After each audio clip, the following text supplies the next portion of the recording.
This is Monkey World in Dorset, the largest ape and monkey rescue centre on the planet. Today on Monkey Life, Linga meets her new family in the orangutan nursery. Baby Jolie is not impressed. Jolie is a green-eyed monster. She thinks of Ame as her mum, and she's not going to share her mum. In the bachelor chimp pad, a pile of blankets brings out Buxom's greedy side. And chimpanzee Jimmy has a very serious leg wound. If it continues to get worse, then it's very serious. And yes, he could lose that leg easily.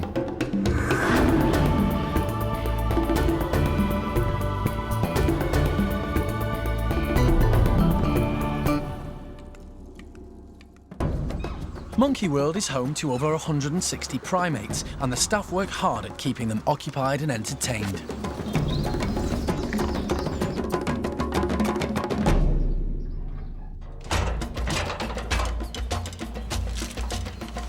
This morning, keeper Andy is on his way to see the bachelor chimps with something very special for them, a pile of old sheets and blankets. The basic idea is we stack it up, so it's in a different presentation than they've seen before, so hopefully they'll get extra fun out of knocking it over, throwing it around, and then they'll probably go into their usual behaviours of putting it over the top of their head, running around chasing each other, that kind of thing. Just like humans, a chimp's primary sense is sight, and it doesn't take long for Sammy to spot the blankets and do exactly what keeper Andy expected.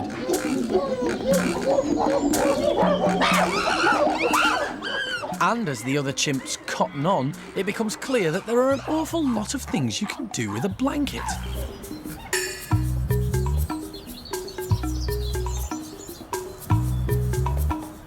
How about a portable tent?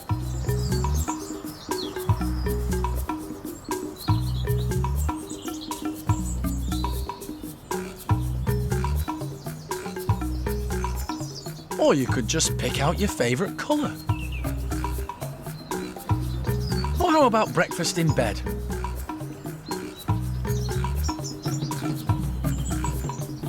Or forget about breakfast and just stay in bed.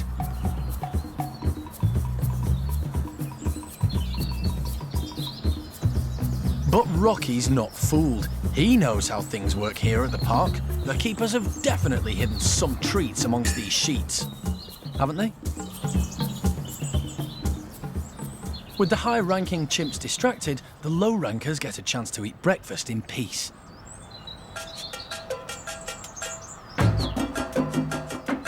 And it looks like Spanish Charlie's stocking up for lunch too. Meanwhile, high-ranking Buxom has decided that he needs a lot of blankets. After all, they make a perfect den.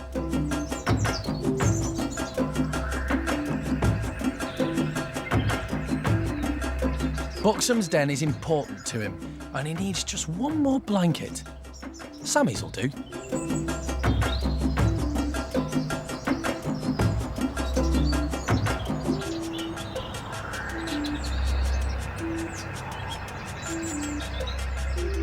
While the bachelors are outside enjoying their blankets, over in Paddy's chimp group, there's a medical problem. 23-year-old Jimmy has a nasty leg infection. It started as a small blister, but now he has an infected ulceration. Wildlife vet John Lewis has been called in. I'm not sure what's caused that, whether it's an infected wound that's just, progressed, an infection which we haven't controlled with antibiotics, or what it is. But well, I'm told there was nothing caustic put on the leg, which is another possible reason, so we'll have to go with infection. All animals are good at hiding pain. This protects them from showing weakness to others. So no one knows if Jimmy's leg is causing him discomfort, but he's on medication just in case. The worry is, does the infection go any deeper? I can't see whether the bone's exposed. I don't think it is at the moment. They have more tissue there than we do, but that's the danger. And if the bone gets exposed, it'll dry, and then you'll get problems with the bone. But it should heal up if we get the right antibiotic. Jimmy will remain separated from his group until the wound begins to heal. The keepers will need to monitor him closely to make sure his leg doesn't deteriorate.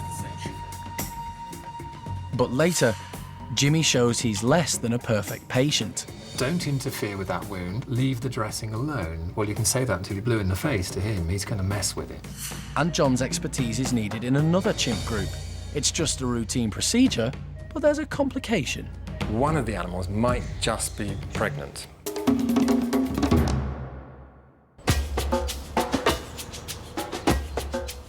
Monkey World is home to 14 orangutans living in 3 groups.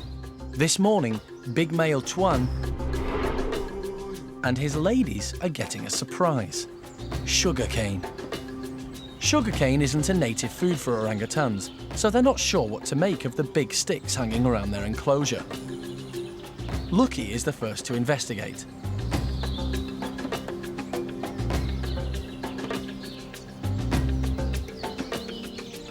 Roro is completely bemused. She struggles with one of the canes for a bit. Then she gives up and heads off to find the more familiar fruit and vegetables. Tuan's equally confused by the sugarcane. He doesn't realise it's edible, so he's tucking into his usual breakfast. But Lucky's had a taste and discovered it's very good. So there's only one thing for it. Grab as much of the stuff as you can before the others find out. Xiaolan is the lowest ranking member of the group. She sits patiently, knowing it's best to hang back until the others have had their share.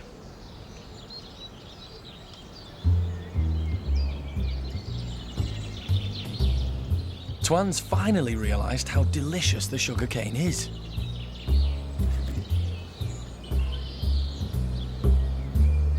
And now he's got the taste for it, he wastes no time in hoovering up the rest before the girls get to it.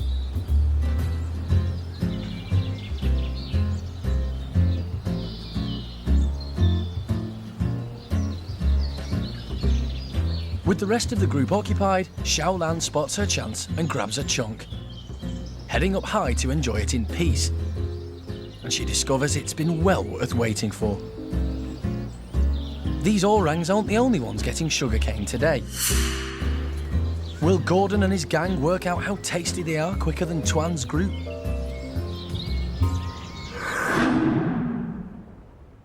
On the other side of the park, wildlife vet John Lewis is on his next medical task of the day.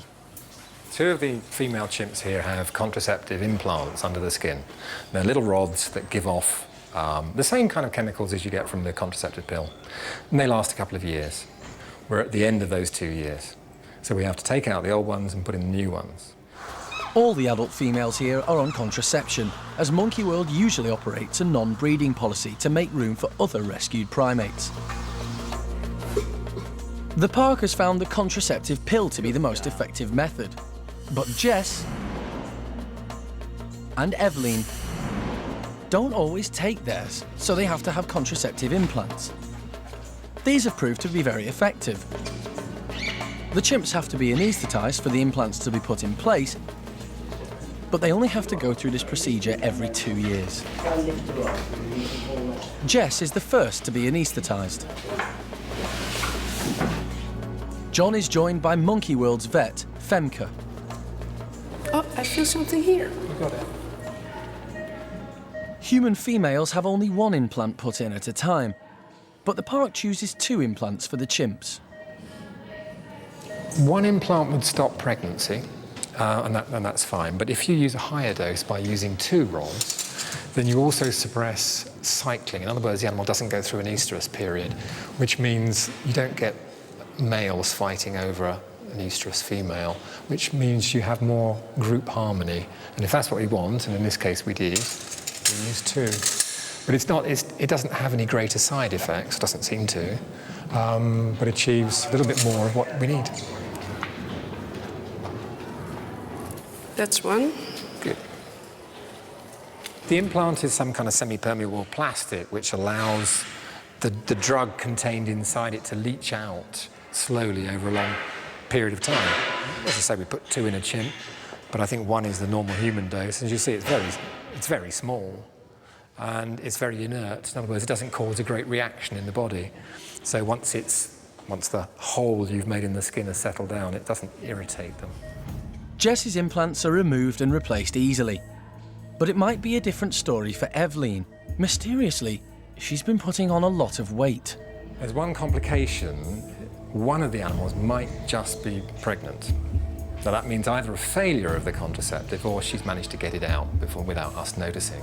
So we have to check her by an ultrasound scan first, find out why she's got a swollen belly. If that's not pregnant, we can fit her with more implants. If it is pregnant, we don't give her a contraceptive. Obviously, we let her go through the pregnancy and have the youngster as normal. Coming up, will the ultrasound reveal whether Evelyn is pregnant? If that swelling is a result of pregnancy, you should expect to feel a head or, some part of the skeleton of the fetus. Baby orang Linger meets her new family. You have contact, almost. And John is needed back at the chimpanzee pavilions. Jimmy's leg has taken a turn for the worse. I can see how close the bone is to the surface, and it's extremely close. And yes, he could lose that leg easily.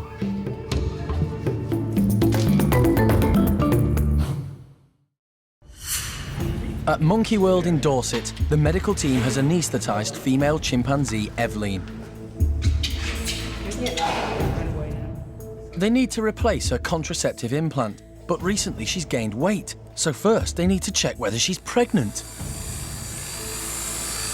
If that swelling is a result of pregnancy, you should expect to feel a head or, some part of the skeleton of the fetus. But obviously the scan will tell us exactly.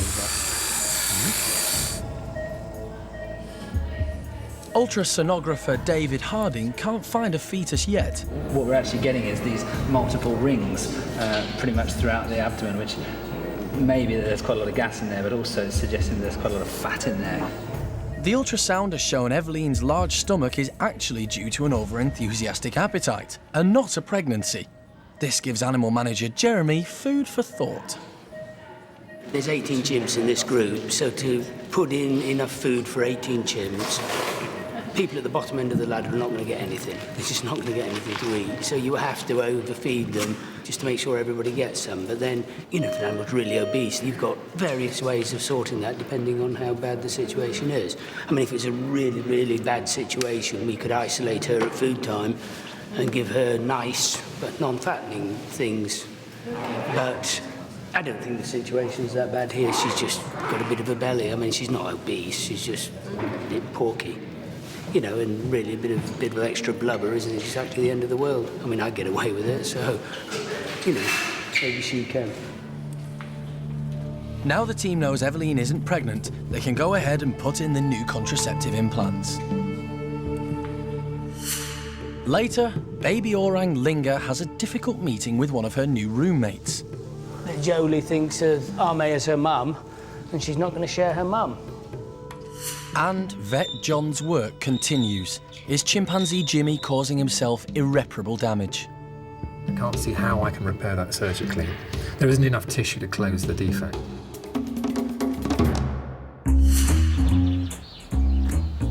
Today, the orangutans have been getting sugarcane treats, and now it's time for Gordon and his gang to try them. Gordon doesn't know what to make of the unfamiliar objects. Baby Kai is investigating, and even though Gordon doesn't know what the sugarcane is, he's suddenly eager to hoard it before Kai gets to it.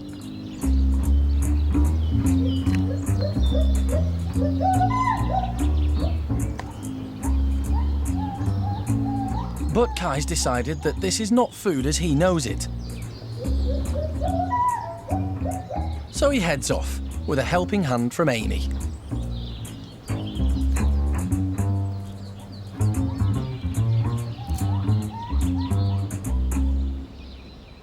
Sugarcane isn't a native food for orangutans, but they prove if it's sweet, it's good enough for them. Meanwhile, Kai gingerly tries a piece.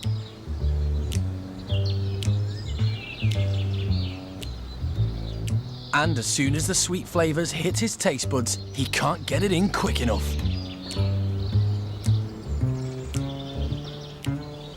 Gordon's finally realised how delicious the sugarcane is. and he's putting his hands and feet to good use to hold on to as much of the sweet stuff as possible. Like every toddler, Kai's got a sweet tooth. Now he's tasted the treats, he's not going to miss out. He tries his luck with Amy. Amy loves her food, so Kai's got his work cut out. But persistence and cuteness can go a long way. Flushed with success, Kai's on the prowl. He targets Mum, but Xiao Kuai is no pushover.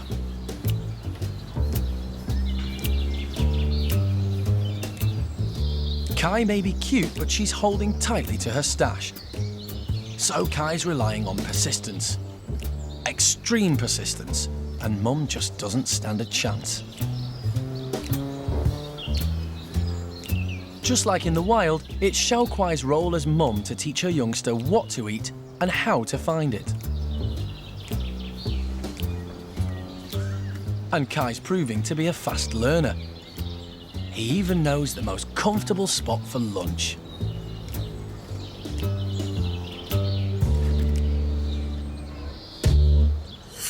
Kai is the only orang at the park to be raised by his mother in a family group. The other babies were hand-reared when their mums rejected them. They all live together in the Orangutan Nursery and are cared for by foster mum, Ah Mei. Recently, they've welcomed a new arrival, baby Linga. Hello, beautiful girl. Today, Linger is meeting the 3 young girls of the group under the watchful eye of Ah Mei. I mean, go get great. She's careful not to frighten Linger and keeps her distance, while Linger holds on tightly to a bundle of wood wool for reassurance. Linger was born in a zoo in Paris almost 2 years ago. She was hand-reared and couldn't be integrated with the older orangs. But she's confident and outgoing. Everybody's hopeful that a new family at Monkey World will take to her. Oh, not the aerial assault, no! At Monkey World's creche, 2-year-old Jolie has a very close bond with Ah Mei and is not at all impressed by new girl Linger. Jolie won't let go of her foster mum. We have contact, almost. Who's that? But eventually, Ah Mei makes contact with Linger, albeit Good briefly. girl. Linga's doing very well. She's, obviously she's been dropped in at the deep end and she's reacting very well. She's not doing anything wrong. Just learning new people. Jolie, though, is now so upset by Linger's presence, she lashes out at her. Oi! But Jeremy's on hand. No. No. Jolie is a green-eyed monster, and so any interest that Ah Mei shows in the baby here, she has an issue with. That Jolie thinks of Ah Mei as her mum, and she's not going to share her mum. I mean, that's quite totally expected, so we've just got to police that and see how it evolves. Linger will have several more meetings like this before she joins the group full-time. Over in the chimpanzee bedrooms, Vet John has been called back urgently. Jimmy's leg injury has got worse. What started as a small blister is now an open sore, as Jimmy has peeled away the scab, revealing what's underneath. What I can see now is more accurately, I can see how close the bone is to the surface, and it's extremely close. The damage is far more extreme than John originally thought. It's likely that Jimmy is in a lot of pain, but he doesn't show it. In the wild, injured chimps do the same, to hide their weakness. They'll often isolate themselves from the rest of the group, because in an aggressive situation, they can't defend themselves. Here at the park, Jimmy's on medication to ease any pain, and hopefully begin mending his injury. This is going to take months of treatment, I would think, to get him back to rights. I can't see how I can repair that surgically. There isn't enough tissue to close the defect. So it's got to be medical. And for that, we need to put things on it. I think he's going to need a lot of daily attention. Hopefully, so that we can actually put creams or materials on that wound which will encourage it to close over, to form that the early phases of the scar tissue, the early phases of healing in a way. And that needs to cover the defect. And the gels actually are quite effective in doing that. And of course, in a human, you can say to them, don't interfere with that wound, leave the dressing alone. Well, you can say that until you're blue in the face to him. He's going to mess with it. If Jimmy were in his natural environment, the tropical climate would have caused an infection, and the outcome would have been fatal. If it continues to get worse, then it's very serious. If he exposes the bone then dries, and in fact dries and dies, then he'll have dead bone in the lower half of his leg. And yes, he could lose that leg easily. For Jimmy to have the best chance of keeping his leg, he must let the keepers treat his wound. Animal manager Jeremy briefs his team. They'll go to any lengths to make this happen. If it costs an arm and a leg, we're saving his leg. OK? And that's our mission. We're going to do it. You know, if he wants caviar to let you put it on his leg, he can have it. If he wants a glass of champagne, he can have it. Whatever he wants. Hopefully he'll do it for a piece of banana, but let me know what you want, and I'll get it. Will do. Next time, chimp youngster Eddie is scrounging again. Baby Linger finally bonds with her new orangutan family. And animal manager Jeremy prepares to take a huge risk. I reckon I can go in with him. It's the only way he's going to be able to get a swab from Jimmy's wound.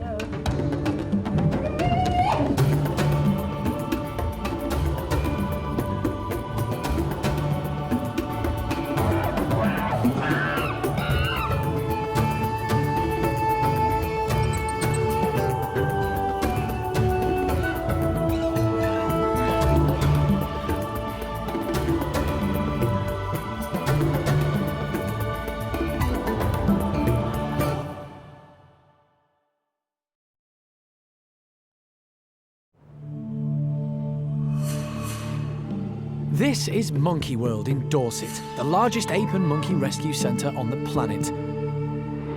Today on Monkey Life.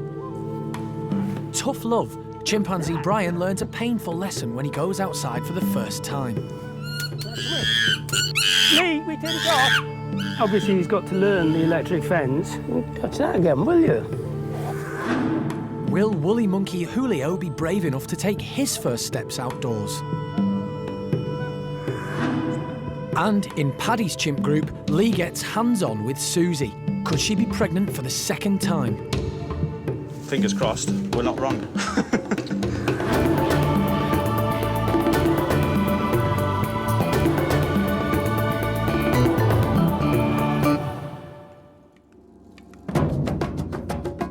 Monkey World is home to over 160 apes and monkeys. To make sure that the animals are healthy, the staff must get close to them. But with wild animals like these, this can be dangerous. You be careful, my friend. Mike and Leanne Bates from San Diego Zoo in California have been teaching the primate care staff a technique that makes everybody's lives much easier. Susie, come on. Put simply, the primates are rewarded for doing what the keepers ask. They call it operant conditioning. Come on, Suze. Push it right up. No, no. Good girl. It's thanks to this training that head keeper Lee can get so close to Susie. Good girl, Suze. Good girl. Keeper Hannah is using the same technique with the woolly monkeys. Hand. Good girl, Paquita. Paquita is being asked to give Hannah her hand. When she puts her hand through the bars, Hannah uses a clicker to signal that she's done the right thing. Paquita knows that when she hears the clicker, she will be rewarded with a treat. No clicker, no treat. A good incentive to do what Hannah wants. Good girl. So Hannah is training these animals to stop individually between the two slides where we can accomplish more of the management behaviors that we need to examine the animals, to draw blood, give injections. With these guys, we measure blood pressure in the tail with a cuff. Good girl. This technique is great for health checks and medical procedures, but staff can also use it to train animals to go into travelling boxes without needing an anaesthetic. Well, right now we're working with the keepers toward achieving something that's not unusual for the lemurs to experience, which is being in a crate. So we're allowing them to go into the crates on their own accord, be rewarded for going in there and actually tolerating the door being closed behind them, and carried around for as long as it takes to get them where they need to be taken. It's taking a negative situation, typically being boxed in the crate, making it into a positive experience so that something that happens on a regular basis during the year isn't such a negative experience for them. His foot's still sticking out. There you go. Good boy, Julio. The primates are never forced to participate. If they don't want to take part, they don't have to. It's stimulating for these animals. They're intelligent, they need mental stimulation as well as nutrition. So it's important for their enrichment, if you will. And we avoid having to do more invasive work like capturing them, restraining them with a net, or even sedating them. So the animals are benefiting in just about every way you can think of. Lena, tail? Tail? Oh, good girl, Lena. Later, animal manager Jeremy has his hands full when he tries to check Chimp Brian's new teeth. The thing I was going to say, before Brian interrupted me, was... And young orangutan Kai proves he has a head for heights.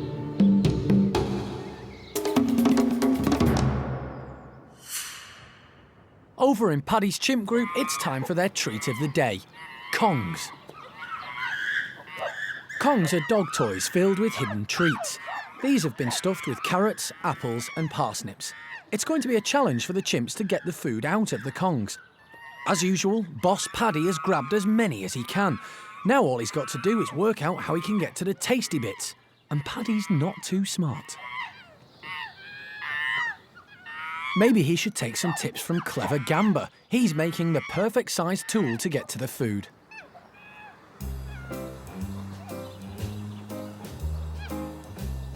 Paddy is clearly intrigued by Gamba, but surely there's a way that doesn't involve so much brain power.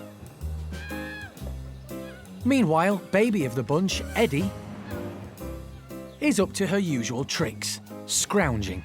But life for Eddie is changing, fast.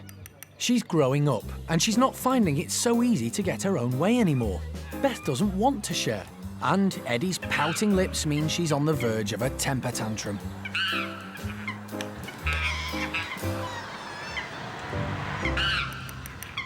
This is the point where Mum, Susie, used to rush to her daughter's side. But Eddie's 6 years old now. It's time for her to fend for herself.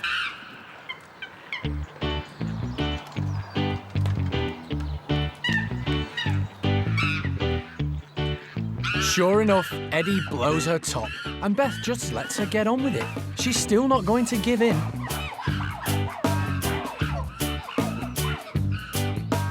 Eddie's used to getting her own way, and this is new territory for her. Beth is determined to hold on to her Kong for as long as she can.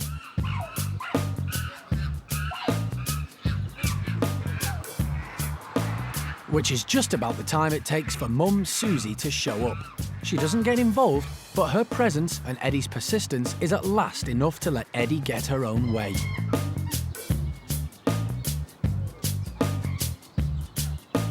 But Beth's not stupid. Eddie's welcome to the Kong. It's empty.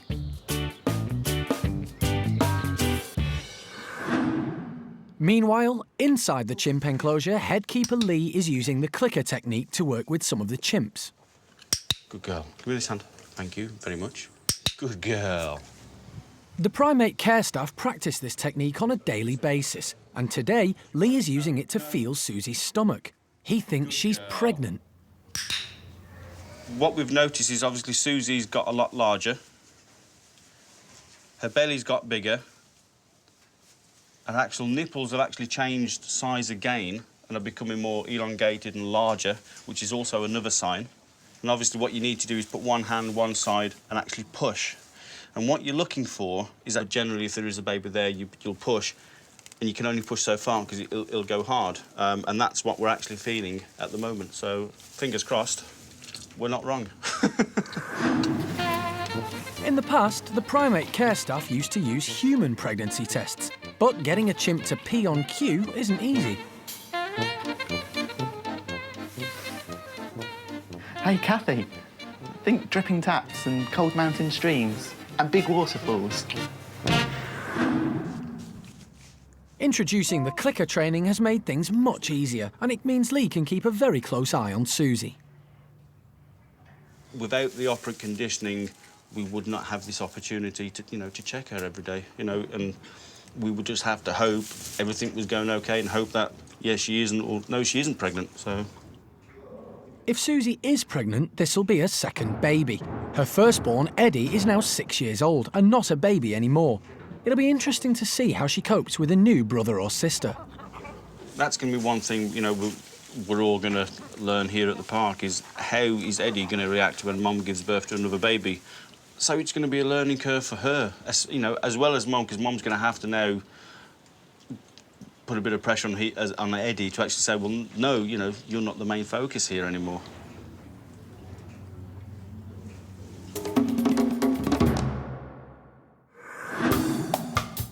Over in the chimp nursery, animal manager Jeremy is having a physical workout with 3-year-old Brian. That's all he ever wants to do is fight. He doesn't do any other playing at all. Get out of it. Stop it. Jeremy hasn't just come in for a fight, he actually needs to check Brian's teeth. Are you going to let me see your teeth? It's been a few weeks since Brian had an operation to remove a rotten tooth. Now, this is going to be very carefully done. You're going to show everybody how your teeth are growing. You've got that great big tombstone in the bottom there. But baring his teeth is the last thing on Brian's mind. Go. Oh, no. Oh, oh, oh. Stop it. Stop it. That's not funny. Before coming to Monkey World, boisterous Brian lived in Mexico, where he was being trained as a beach photographer's prop. Good boy, Brian. Good boy. Whilst there, he had all but 4 of his teeth forcibly removed to stop him biting tourists. Once at the park, wildlife vet John Lewis was called in to see how much damage had been done to Brian's mouth.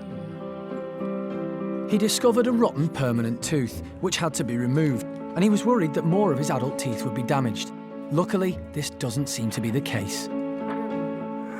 So John obviously did a good job there, and we took an X-ray and took out all the debris, and now there's no reason why his permanent teeth shouldn't come through normally, which they appear to be doing.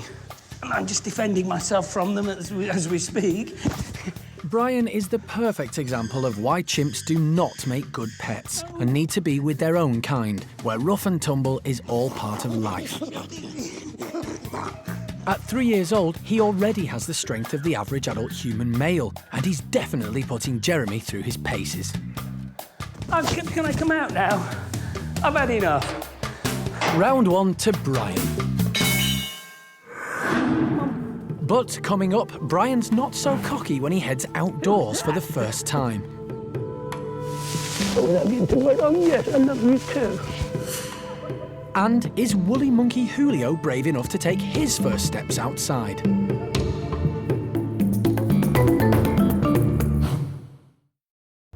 Monkey World in Dorset is home to 10 woolly monkeys. The youngest is 18-month-old Julio.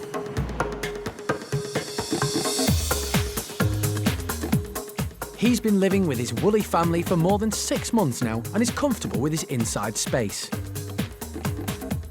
But today, it's a big day for Julio. It's time for him to go outside for the first time. Julio's normally a confident monkey, but the large outside area is a bit scary.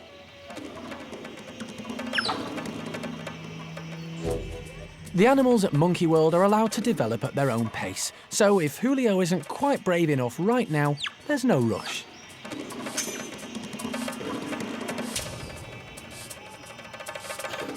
The rest of the group are out and about enjoying one of their native fruits, tamarillos.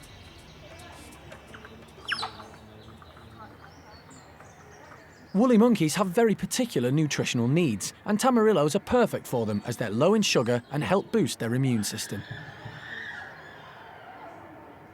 It's the first time the group have tried this fruit, and they seem to be enjoying them. By placing them high in the enclosure, the keepers ensure that the woolies hunt for their food as much as they would do in the wild.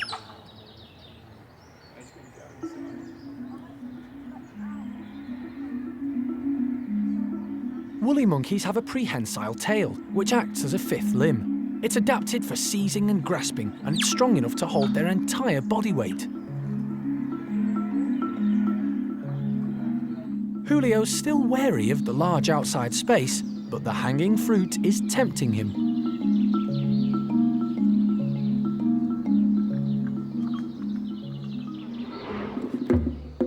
In the wild, babies move around on their mothers and get guidance on what to eat.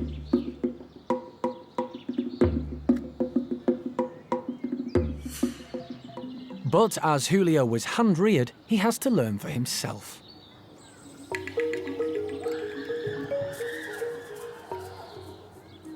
And Julio is learning fast. He's finally been brave enough to get his own tamarillo.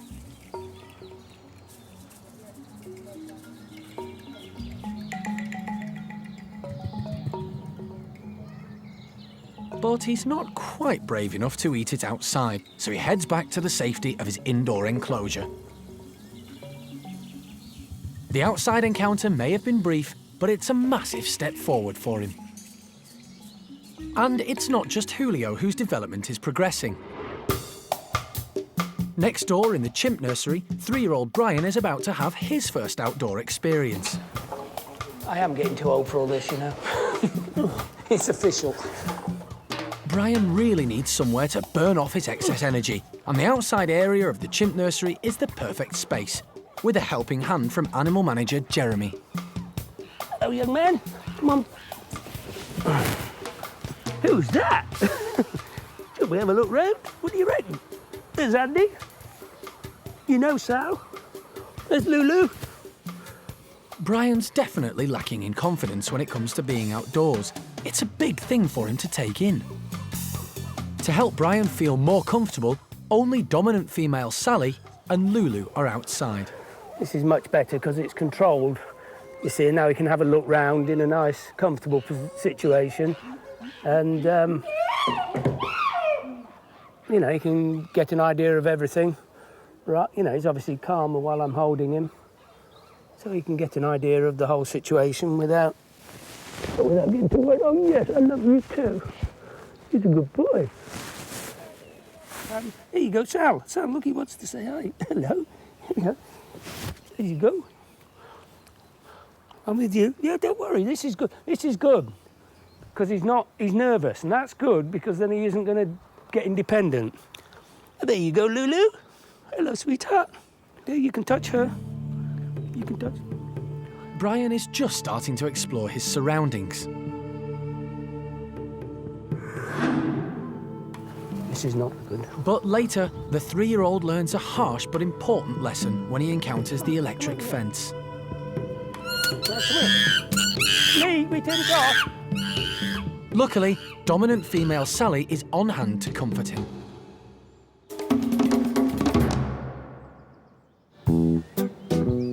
At the other side of the park, 2-year-old orangutan Kai is out and about showing off. Kai is totally at ease with his surroundings, even way up on the high ropes. Kai's mum, Xiao Kuai, is now happy to let her confident toddler explore by himself. As far as Kai's concerned, he's all grown up. Having mum around just cramps his style. Last year, Kai wasn't quite so steady on his feet. He was grateful to have mum around then, and she was happy to be right by his side whenever he needed her.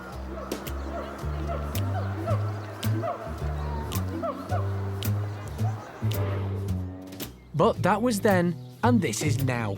Kai's happy to soak up attention from whomever he can in the group, and he makes sure he gets his fair share of attention.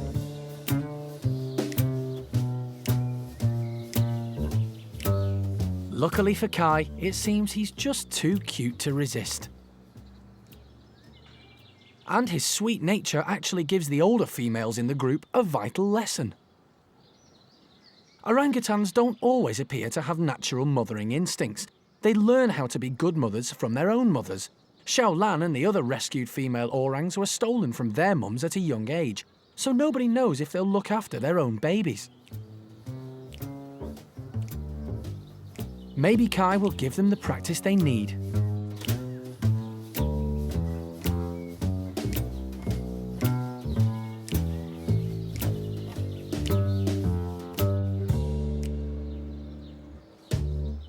Amazingly, he even works his charms on grumpy Amy. She doesn't do babies and prefers spending time in her own company. But it certainly looks like she's enjoying playtime with little Kai.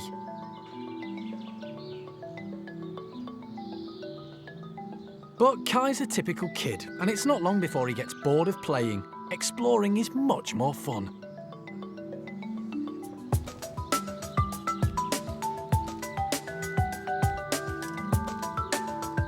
And now he's got his head for heights, the higher the better.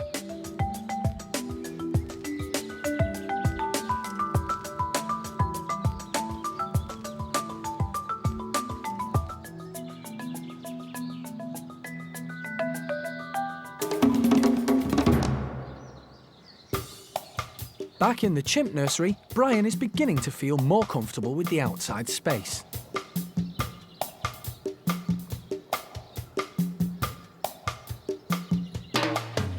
For the animal's safety, the enclosures are fitted with an electric fence. This prevents the primates from climbing out and harming themselves or anyone else.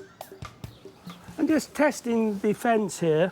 Obviously, he's got to learn the electric fence, and I've got the voltage really low because I don't want to hurt him. But he was just touching it a couple of minutes ago, and I'm just checking that it is working. But it is, it's working fine. He's obviously well hard. No, don't touch that while you're on me. But it is vital that Brian learns not to touch the electric fence, even if he has to learn the hard way. Now, come here. Come here. Now, come here. Don't touch it. Come here. Me, we turn it off. That's good. This may seem harsh, but it's the only way Brian will learn. Good girl, Sally.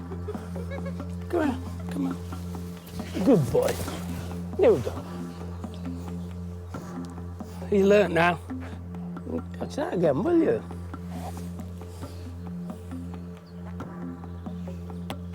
Hey, good boy. Good boy. He's learnt the electric fence, and he might have to learn it again yet. Some of them have to learn it twice. It knocks him back. It takes the wind out of his sail. You know, he's not quite so cocky now. So, and that's normal. You know, it's bound to happen. He'll get over it. Chimpanzees are very resilient, but just to make sure Brian is okay, Jeremy will go outside with him a few more times. Brian's intelligent and lively indoors, so he'll soon be just as confident outdoors.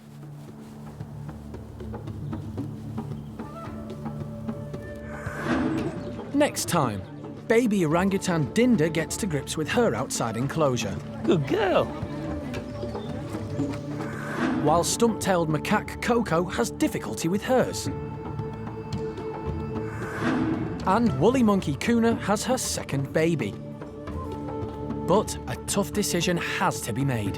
Whenever Kuna moves around, the baby's legs and tail are hanging. With the past history of the animal, I'd do it. I'd go for it now and take the baby.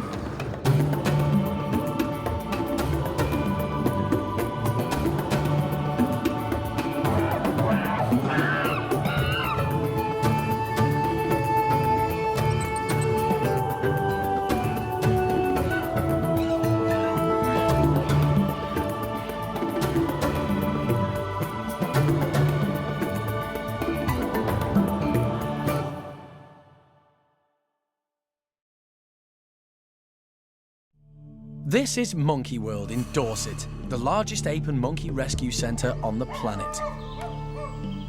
Today on Monkey Life. Orangutan youngster Xiaoning goes crazy on too much sugary fruit.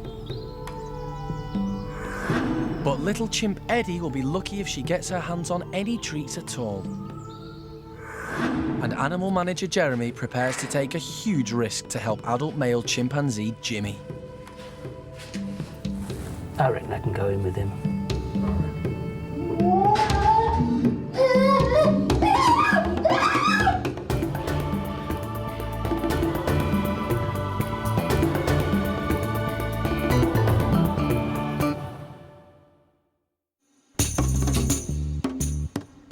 Monkey World is home to 15 different species of apes and monkeys. With this many primates, medical emergencies are inevitable. 23-year-old Jimmy has a nasty leg infection, and no one knows what caused it. The keepers try to clean it every day, but it's not easy through the mesh. Jim leg. Jim leg. So animal manager Jeremy has a plan. Hello, Jim leg.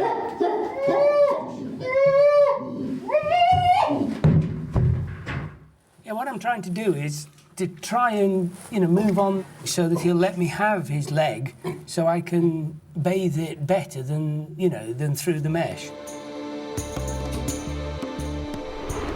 It's very difficult to give treatment to wild animals. Male chimpanzees are up to 6 times stronger than an adult man.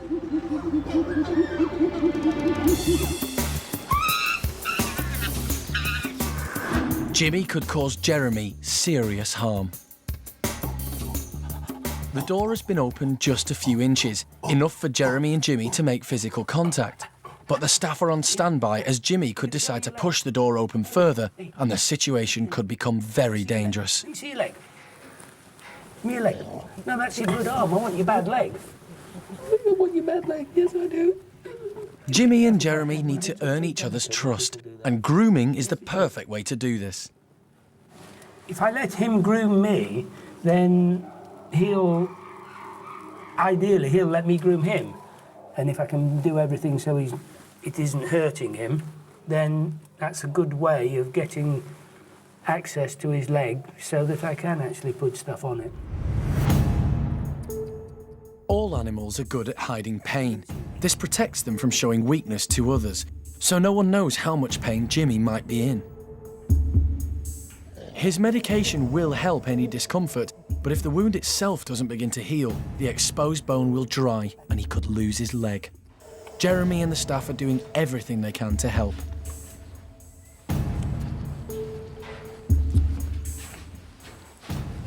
The thing is, me and Jimmy go back a long way. He was a part of the original A-team, if you like, the first chimps. I've known Jimmy for 20 years. The more we can help him, the better the chances are we can save the leg. What do you want? You want that? Did that go up your nose? Did those bubbles go up your nose? It's important that Jeremy can see the wound close up to see if it's responding to the treatment. Cleaning Jimmy's leg is a daily routine, but Jeremy tries to make it fun. And now Jimmy has even started to copy him. I gave him one of these yesterday and he actually dabbed his own leg with it, but with nothing on it, just with an empty swab. See? Yeah, they're good. See? He dabs his own leg with it. If you want to do it yourself, that's fine with me. I'm going to try anything here. I'm renowned for it. You'd be bound to be cautious about letting somebody touch something that hurts. So I've just got to convince him that it doesn't hurt. And this is a reasonable request to let me pick your scab and dab you with iodine and all that sort of stuff. Later, the team feared Jimmy's infection could be getting worse, so Jeremy must get a swab from it. But this means the door between them is going to have to be opened even further.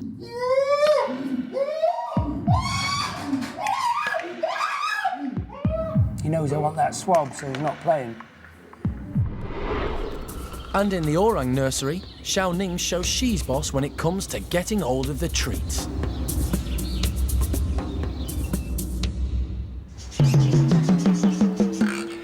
This morning in Paddy's chimp group, there's an air of excitement. Breakfast is on its way, and it's coming pre-packed. The yogurts and wheat snacks are healthy, and the packets that they come in are challenging and interesting.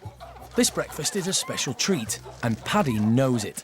He takes advantage of his position as top chimp to grab as much as he can, as quickly as he can.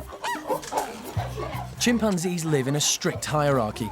Those at the top get the most, those at the bottom, the least. And there's one small chimp who's determined not to be at the bottom. Running as fast as her legs will carry her, here comes Eddie. In the wild, it's natural for youngsters to beg for food from adults. And as the youngest of the group, Eddie's a begging professional. Her first target, Cindy. And poor low-ranking Mickey isn't having any luck at all. Hebe is also one of the youngsters of the group and having some of the same difficulties as Eddie. Meanwhile, Eddie's busy targeting the soft touches in the group. Next up, Beth. But Beth's a tougher prospect than Eddie thought. She's not getting anywhere with her. Hebe's landed herself a banana. She'd better eat up before someone takes it off her.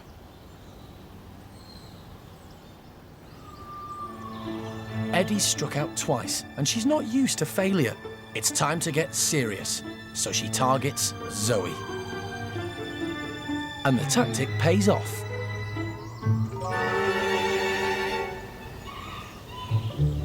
At 24, Zoe is a mature lady, and these days she likes an easy life, even if that means giving up some of her goodies.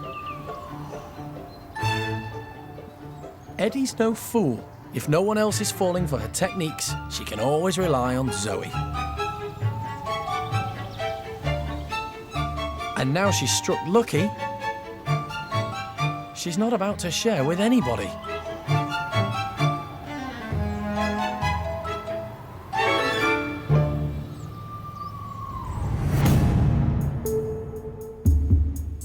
Back in the chimpanzee bedrooms, animal manager Jeremy has returned to see Jimmy. He needs to get a swab from Jimmy's infected leg for analysis. Today, the adult male will just not let the keepers near his wound for treatment, and they're concerned that the infection may get worse. So far, the door between them has only been slightly open, but now it will be opened fully. It's nerve-wracking, as now there will be no barriers between the pair. I reckon I can go in with him. This is a very dangerous situation. Jeremy has 34 years' experience working with animals and has developed a unique relationship with them. But going in with youngsters is very different from being face-to-face with an adult male chimp. So far, Jimmy has been placid, but this could change at any moment. No one knows if he's in pain. If he is, he could get agitated. And he's been known to be aggressive in the past.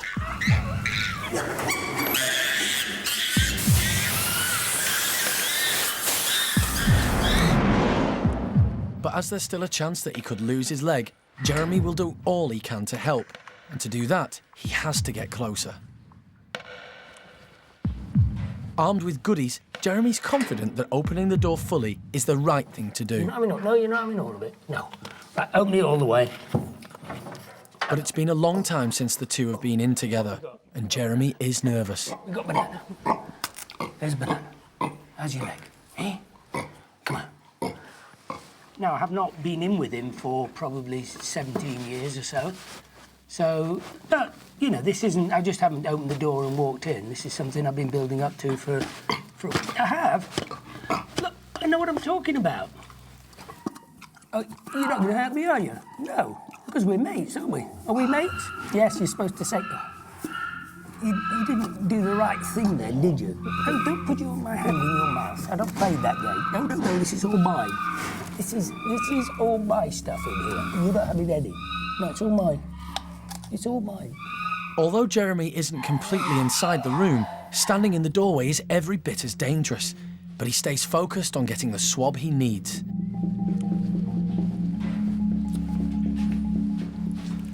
he's on loads of antibiotics, but maybe he's not on the right antibiotic at the moment, so we need to get a sample so the laboratory can identify what we're dealing with and prescribe the right antibiotic for it. So that's my mission today, assuming Jimmy's playing ball.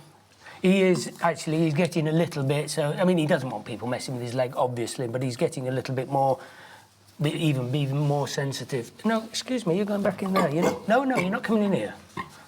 No, you stay there. I'm here, you're there, OK? Yes. No, it's no good doing that. That's the last bit of that. Can I just have this one stab of your leg? Just a little stab. Just a little stab. Go on, let me stab it. Go on, just a stab. Go, give me your leg. Give me your leg. Give me your leg. I'm going to stab it. Hey, what? Can I just put that in your leg? Look, you mustn't touch it. No, Jake, no, get out. Get back in there. Go on. No, come on, give me your leg. Give me your leg. No, this is Jeremy land. See that line there? Don't go past it, all right? This is my patch. Come here. Come on. Jimmy knows what Jeremy is after and starts playing up. Don't get all sensitive on me.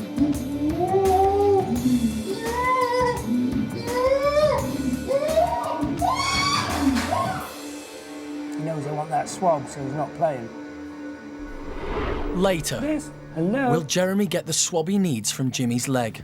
Jimmy, don't blame me if your leg falls off. And Eddie still may be the youngest of the group, but it's time for her to take the next step into adulthood. She's 6.5 years of age now, so it's been agreed that we'll put her on the pill as we did with Hebe when Hebe was 6.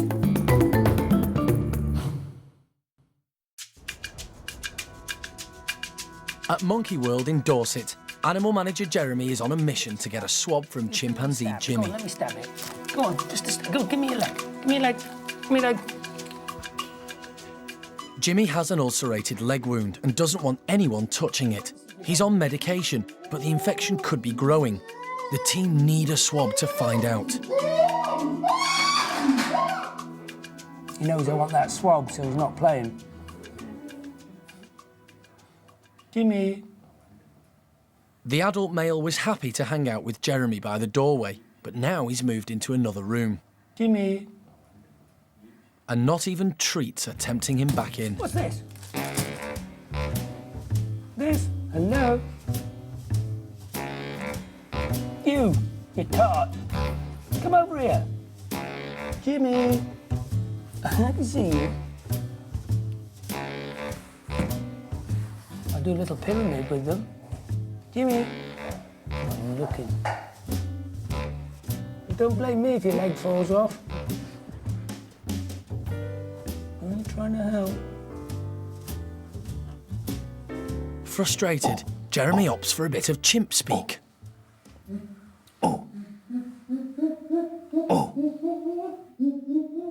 Which seems to perk up Jimmy's interest. That's easy for you to say. Isn't it? Is that your final word on the matter? Or do you want time to think? And phone a friend or something like that? Well, I don't blame him.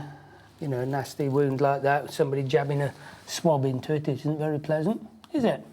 No. Oh, well, you just want to play silly games now, don't you? You just want to play silly games just because you're a silly, silly boy. Yes, you are. Jimmy's now distracted by his favourite yoghurt.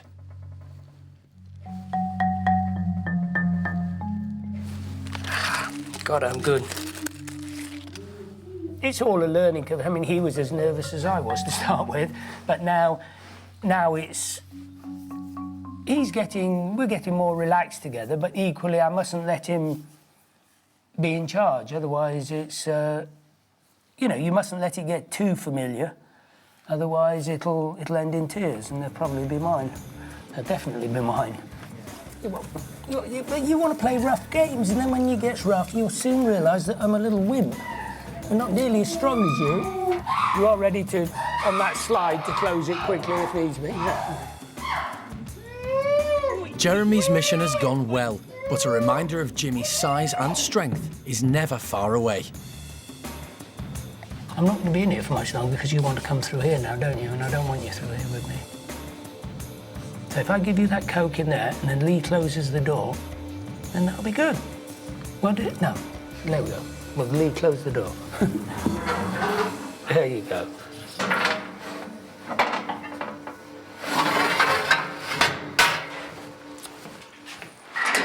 It'll be a few days before the results of the swab come back. Then the team will know if the wound can heal and if Jimmy will keep his leg.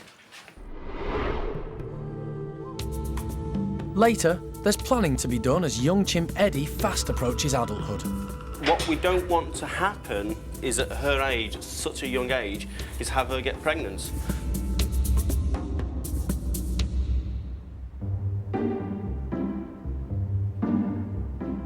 Today, the nursery orangutans are getting a real treat: papaya. First to spot the fruit is newcomer Linga. She's only been at the park for a few weeks, but she's already one of the gang. In the wild, fruit is a large part of the orang's diet, and papaya is high in vitamin C and a good source of fibre. But it's also high in sugar, which affects these apes just like it does humans, especially Xiaoning.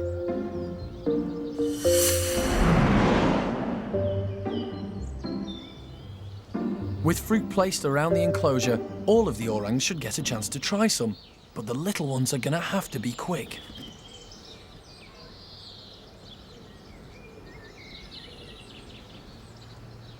Xiaoning finds some in her favourite spot. And May can't shake off Jolie quick enough. May is usually a mother figure to the youngsters, but today the papaya is more important.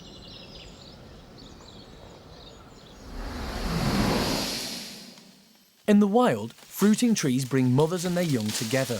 When food is plentiful, it gives them a chance to spend time together and bond.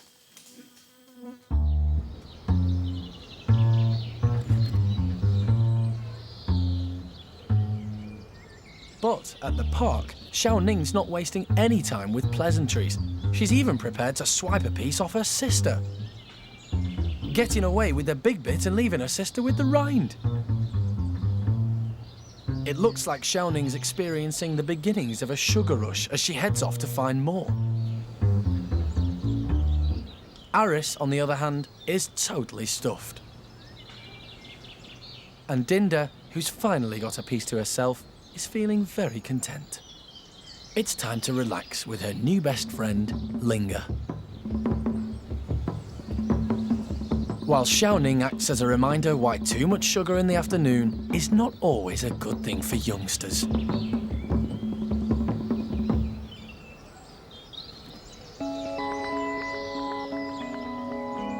Over in Paddy's chimp group, youngster Eddie is not so young anymore.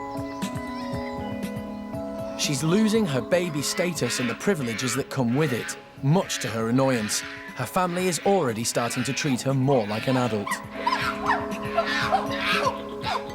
And the primate care staff are also having to adapt. Eddie, come on. Come and get this, come on. It's a big day today. Eddie, she's just, she's 6.5 years of age now.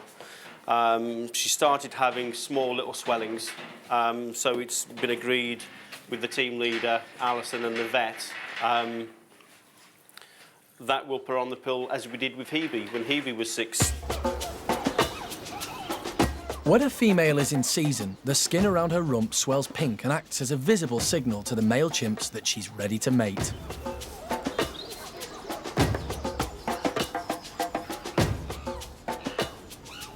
Monkey World likes to have room for other primates that need rescuing, so usually operates a non-breeding policy.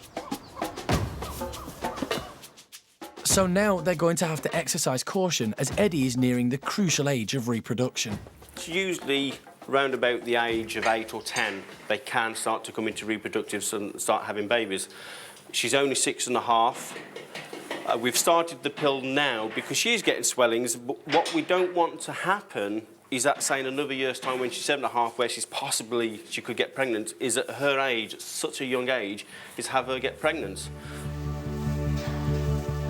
The female chimps used to have contraceptive coils inserted into the uterus, but sometimes the body would reject them, meaning the chimps were not protected against pregnancy.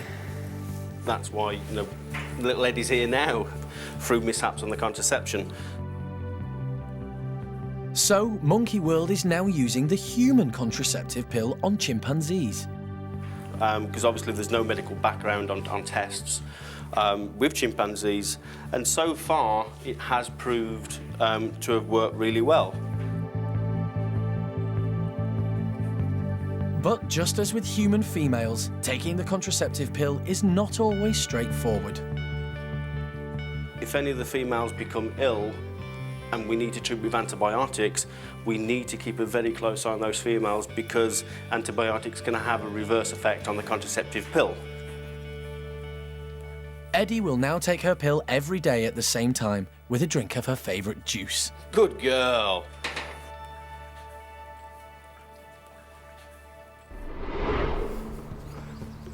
Next time, chimpanzee Brian gets a painful lesson when he goes outdoors for the first time. Obviously, he's got to learn the electric fence. Good boy. Woolly monkey Julio also takes his first steps outside. And in Paddy's chimp group, Lee gets hands-on with Susie. Is she pregnant for the second time?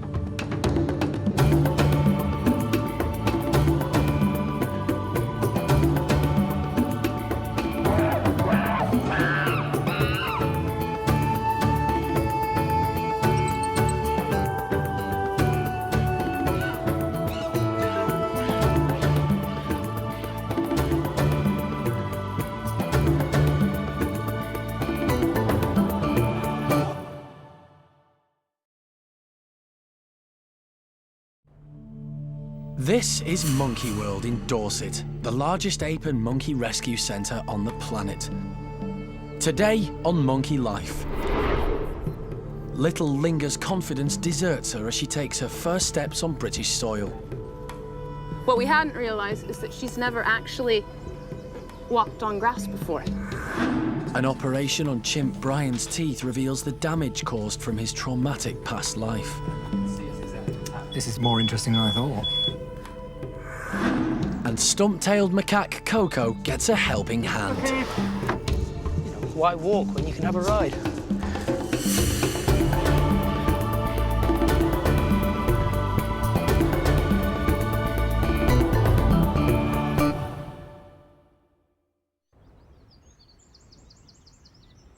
It's early morning at Monkey World, and over in the Orangutan Nursery, baby Linger has arrived from Paris.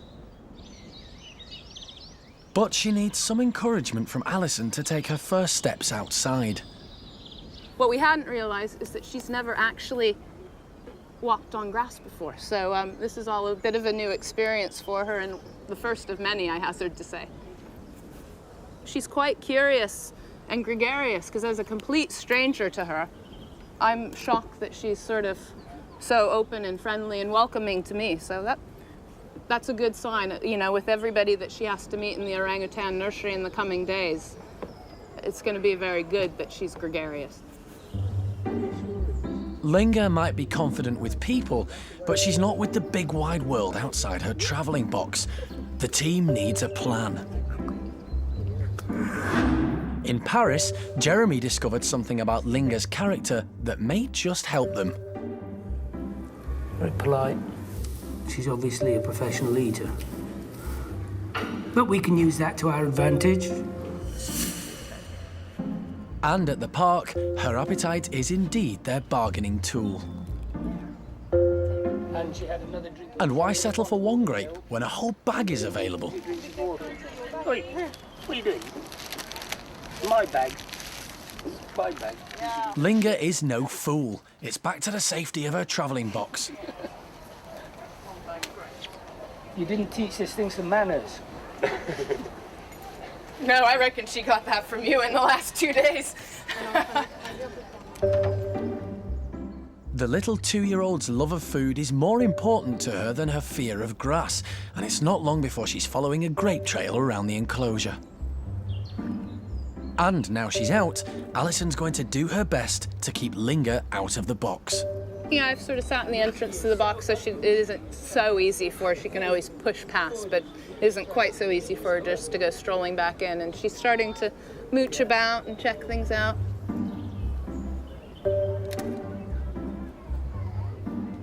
Linga's French keepers travelled with her to Monkey World. Hey, Linga.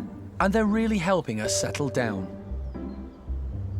Linger had better take full advantage of having the enclosure and food to herself, because tomorrow she's going to meet her new family and she'll have to learn to share.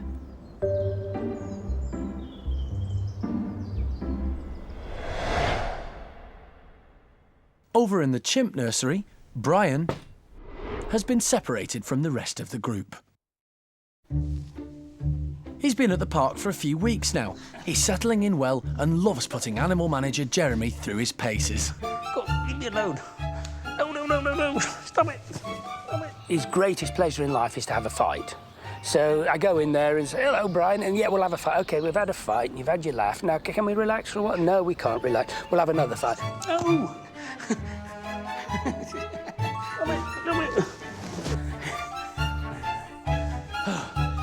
You know, I'm getting a bit old for it. Can we just do something else for a minute? No, we're going to have another fight. I'm too old. I'm too tired. And I don't like you. Brian looks healthy enough, but his past may be catching up with him. Before coming to Monkey World, he was being trained as a beach photographer's prop in Mexico. Good boy, Brian. When Alison and her late husband Jim first met Brian, they were shocked by what they found. All but 4 of his teeth had been knocked out. His owner didn't want him biting the tourists he was being forced to pose with. We've seen it before with many primates where the front teeth get removed, but never all of them. So we were trying to figure out how somebody could have, it would have been a big operation to remove every single tooth in the poor little guy's head. You come be with me. Chimps grow 2 sets of teeth, just like humans. Brian's lost his baby teeth, so he still has a set of permanent teeth yet to grow. And the team are taking no chances. Brian's adult teeth could have been damaged by harsh treatment. It's important to find out just how much harm has been done. Vets John Lewis and David Harding are here to run x-rays and carry out any medical attention that little Brian might need. Don't ever assume that an animal isn't in pain, because it's not good for them to show it. If you show you're in pain, then you're weak, and if you're weak, you're going to be capitalised upon. So, and he's so tough anyway. I mean, he could be in agony or not. I don't think he is, but, we'll sort it out. Later, wildlife vet John Lewis is concerned by what he finds. It's rotten. It's the wrong colour, which indicates it's probably dead. It has to go, so I may as well get on with it while the x-rays are being developed. And at the other side of the park, stump-tailed macaque Coco has settled in well. She's even got 2 geriatric boys all to herself. I don't think they're in love, but they're not grumbling at each other like old people do.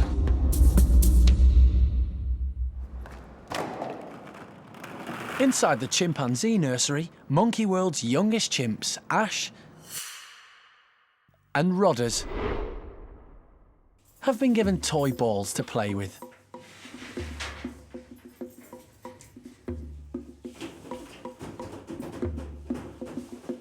But it looks like Rodders is more interested in the box.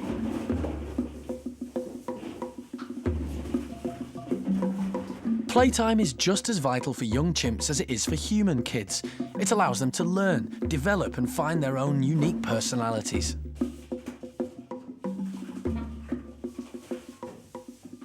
This pair are now 2 years old. Their mums unfortunately rejected them, but being around the same age means they can grow up together. Rodders and Ash couldn't be more different. For Rodders, the balls are all about having fun. But Ash is more inquisitive. She's trying to crack the balls open, just in case there's a hidden treat waiting for her inside.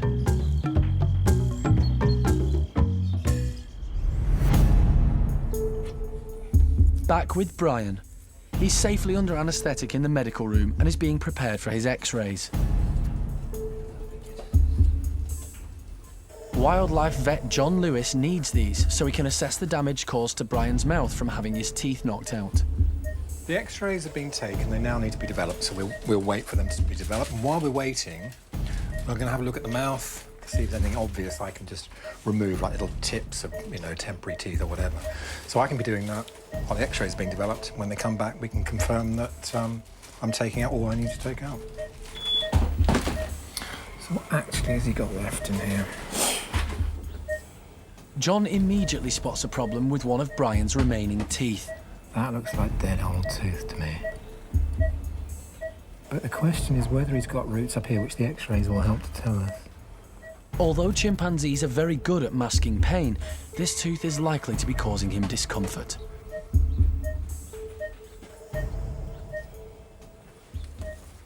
It's rotten. It's the wrong colour, which indicates it's probably dead. It's moving, which it shouldn't do. So even if that were a permanent tooth, it has to go. So I may as well get on with it while the x-rays are being developed.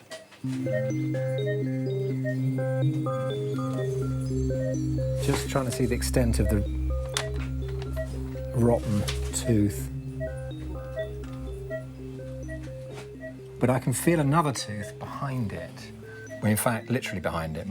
So it looks as if this tooth is actually sitting in front of, not on top of, but in front of another tooth. And I rather think that we got a temporary to the front that's probably disturbing a permanent tooth erupting, trying to erupt. And I don't know whether, I was wondering why I could feel so much tooth here, but actually I think it's another tooth. That is very odd. Brian's only 3, so he should still have his baby teeth, but as they were forcibly removed, his adult teeth are coming through prematurely. Perfectly normal molars coming through there. And where my thumb is, looks like the tip of a perfectly normal canine. John suspects that Brian's adult tooth is directly behind the rotten one. He needs to be very cautious. Before I go digging any further around the back of what I think is the temporary tooth that has to come out, I want to be sure that I'm not going to damage the tip of the canine coming through. So I'm just going to hang fire. He's all right, so I've got no time pressure. And the x-rays will be here in about 5 minutes. Later on, the results are back, and they are not what wildlife vet John Lewis expected. It is a permanent, you know. And it's a shattered permanent. This is more interesting than I thought. And in Paddy's troop, little Eddie is growing up fast. But how will she take to another baby in the group? The primate care staff will do everything possible to keep Eddie happy so that Mum can get on with what she needs to do with the next step. Hopefully she gets pregnant and has a baby.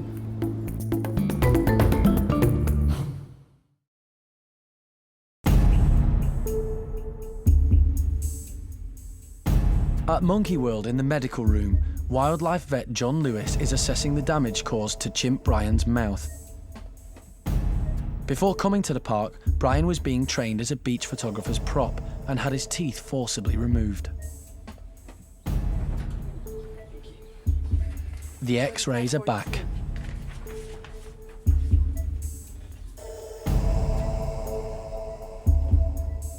And, after close inspection, the results are not what John suspected. He believed Brian had a rotten baby tooth, but... It is a permanent, you know. And it's a shattered permanent tooth. This is more interesting than I thought. Because you can't see a permanent. He believed the problem tooth was a temporary with an adult one behind, but this is not the case. And even though the tooth is permanent, it's rotten, so will still need to be removed. And as it comes. Oh, yeah. Very damaged tooth. Yeah. Gosh, that is weird, isn't it? It does look very strange. It looks like a rather small permanent tooth, but it's been shattered or broken in earlier life. It's distorted, it hasn't got the right kind of root structure. There should be a longer root on it. You can see the enamel's been damaged here. Yeah. And that piece, presumably, at one point, wasn't there at all.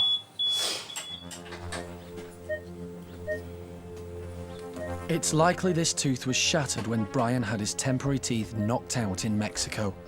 Only time will tell if more of his permanent teeth have been damaged.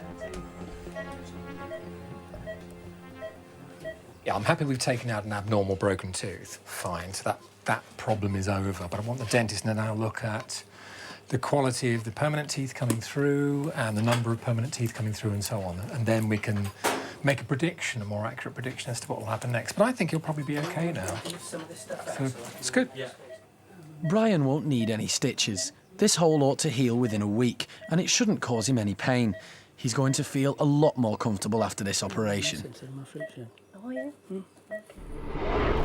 Later, Hanania's adult chimp group prove you are never too old to have fun. And stump-tailed macaque Coco is settling well into park life, with a helping hand from animal manager Jeremy. Monkey World's 59 chimpanzees are split into 4 groups. The largest and most settled is Paddy's troop.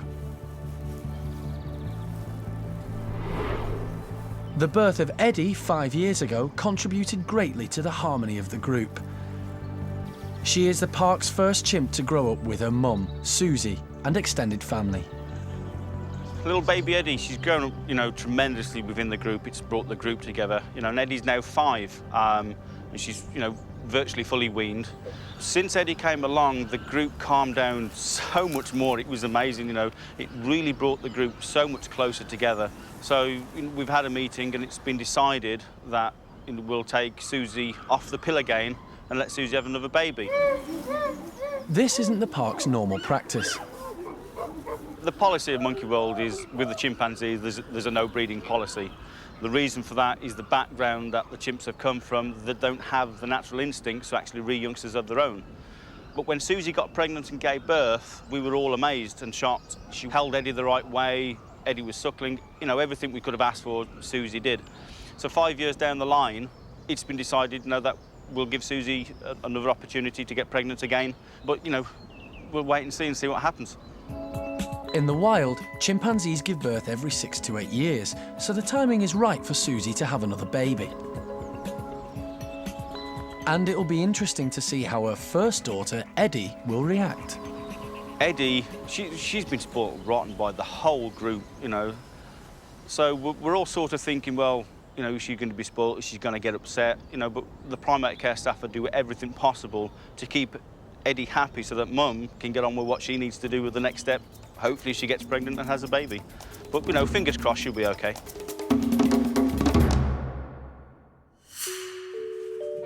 It's not just babies like Ash and Rodders who enjoy playtime. Some of Hanania's group have also been given toy balls to play with. Hopefully they'll get as much out of them as the little ones do.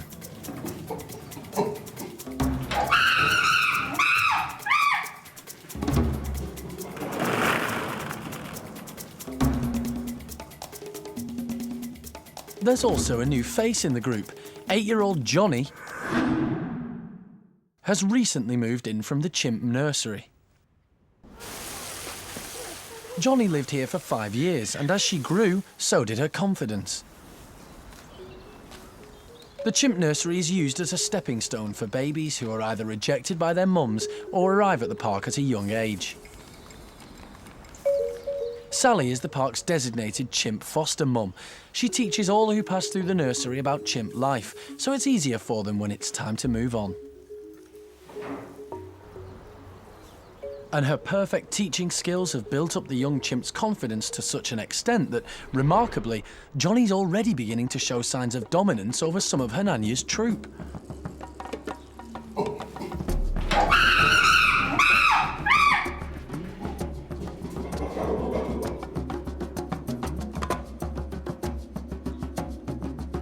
She's happy to take what she wants from whom she wants, and the others let her do it.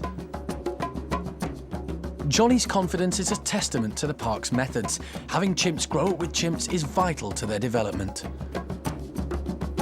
If Johnny carries on like this, she will be living with the whole troop in no time, and it looks like the troop are going to have to look out.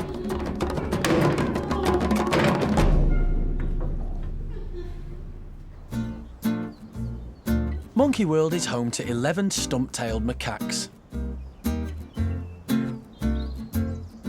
The newest member is 21-year-old Coco. She's been living at the park for the last 8 months and is settling well. She's been teamed up with the geriatric boys, Roland and Gerald. Roland's a really, really old man and he doesn't do an awful lot. And Gerald's a very, very old man, not quite as old as Roland, and he doesn't do a lot either. They've both still got attitude. Gerald more than Roland, but I wouldn't say they're really close, but they get on fine. You know, they're not, I don't think they're in love, but they're like grumbling at each other like old people do. So they just grumble, you know, grumpy old men and a grumpy old woman, and they just grumble at each other, and that's fine. Everybody's happy. Many of the stumpies are old. They all arrived at the park overweight and unfit, so their enclosure has been designed with their physical capabilities in mind. This may be the monkey equivalent of a nursing home, but all of the stumpies, including Coco, are improving. She's never going to be an athlete, but she can do everything she needs to do. She can climb around where she needs to go. She can do everything she needs to do. Everything she's got here is going to help her and make her more flexible, make her more mobile, make her more comfortable. Before coming to Monkey World, Coco spent 20 years in a small cage in a pet shop in Budapest. She was extremely overweight and unfit. No one knows how severely this life may have affected her, physically and mentally. Her rehabilitation was carefully planned. A skin disorder had to be treated, she needed to lose weight, and she needed to become more mobile. Animal manager Jeremy became a firm friend. In fact, very often she'll go to sleep in like bliss as I'm brushing her hair, and that can only be a positive thing. Today, Coco may be 21, but she can still act like a child. Particularly at bedtime, when she needs her best friend to tuck her in for the night. Now, Coco has only just started to come outside properly, and she's very good, and your sweetheart. But sometimes she's not all that keen on going back to bed, and she'll just sit there and just sit there. So we get the other blokes in, and then I'll come in and carry her in. And first time I did it, she just sat there and she put her little arms up, you know, come on, pick me up, obviously. So I did. So that's what we're doing now. She's just going to bed in our time rather than her time. Because we actually have a home to go to, Coco. You all right? Are you comfy there? He's a good girl. Come on, otherwise they'll have eaten all the food. You wouldn't want that now, would you? Hey? Okay, Anne-Sophie. In you go. Good girl. Okay. There you go. It's quite simple, really. You know, why walk when you can have a ride? Next time, Linga meets her new family in the orangutan nursery, but Jolie is not impressed. Jolie thinks of Ame as her mum, and she's not going to share her mum. In the bachelor pad, a pile of blankets brings out Buxom's greedy side. And chimpanzee Jimmy has a very serious leg wound. I can see how close the bone is to the surface, and it's extremely close. And yes, he could lose that leg, easily.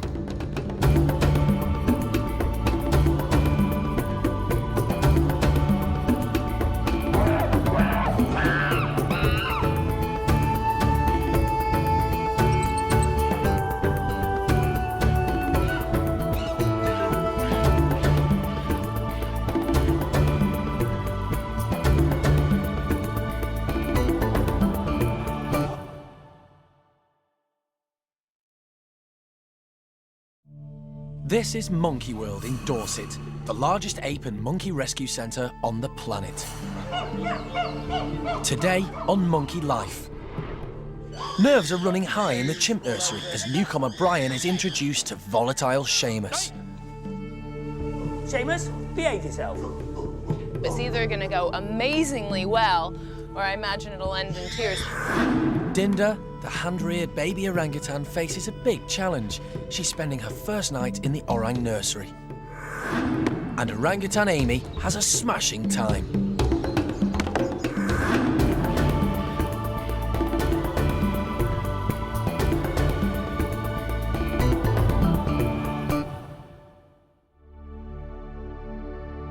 Monkey World Rescue Centre was set up 20 years ago by the late Jim Cronin. It's a thriving 65-acre sanctuary in Dorset, giving refuge to abused and neglected primates. Caring for their 160 animals is Park Director Alison Cronin, Animal Manager Jeremy, and a team of dedicated primate care staff. This park exists for the individual monkeys and apes that need rescuing and what their needs are. And we sort of look at the different groups of monkeys and apes as families, and these are their homes. So as they grow up, we'll grow up with them and evolve. Since Monkey World began, 185 apes and monkeys have been rescued, giving them a second chance of life with their own kind. New arrival, Brian, has been living in the chimp nursery with dominant female Sally and youngsters Ben and Pip. But today he's about to face a big challenge. Brian's going to meet the nursery's naughtiest resident, Sheamus. He's the one sort of we've been wondering about because he's so boisterous, such a little hooligan, and Brian has those same tendencies, so it's either going to go amazingly well or I imagine it'll end in tears pretty quickly if they both get overexcited. Chimpanzees are extremely sociable, and alliances are very important to them. Brian has built up a strong relationship with Sally. So we made sure that Brian stayed at least 24 hours with Sally, all on her own, so that they now have a bond. Sally is the park's resident foster mum. She helped to raise 29 chimps, including Sheamus. And the pair are extremely close. So nobody's quite sure if there'll be friction when Brian arrives. Of course, Sally and Sheamus's bond is stronger, and therefore she might choose Sheamus's side if Brian and Sheamus have a dispute. I think she might actually stick with Brian, though, because I think she's a bit fed up with Sheamus and his boisterous activities. Animal Manager Jeremy is on hand for when Sheamus arrives to make sure things run as smoothly as possible. And it's a good job he is. When Sheamus makes his entrance, he's his typical rowdy self. Hey! Sheamus, behave. Sheamus, behave yourself. There's an air of excitement in the nursery. This meeting could still go very badly. Sheamus, behave. Sally's the boss in here, but Jeremy's on hand to calm things down if needed. He can't stop the chimp's unruly behaviour, but he can step in and take Sheamus outside if he has to. Stop it. Later on, Jeremy needs Sally's help to keep Sheamus under control. Keep on top of this, Sally. Don't let it out your sight. And over in the orangutan's nursery, Mum Xiao Kuai also has her hands full with the confident young Kai.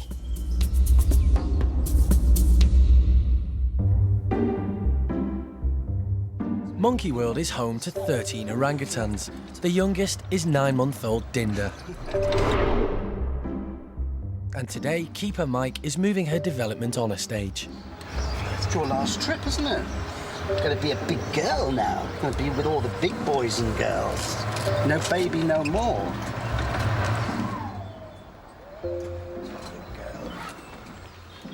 Mum Roro failed to feed Dinda, so she's been hand-reared by Mike. But she can't stay with humans forever. Mike's hopeful she's ready to move into the orangutan nursery full-time. You're free. This is your last nappy. So you can go in here, Little kitty. Here we go. Yep. She's been coming down here now for quite a few days. And you see, she doesn't cry now. She's fantastic. She got so used to being moved to different, cages and going different places with different keepers. Put her in there. First couple of days we started bringing her down. She would start to give a little cry.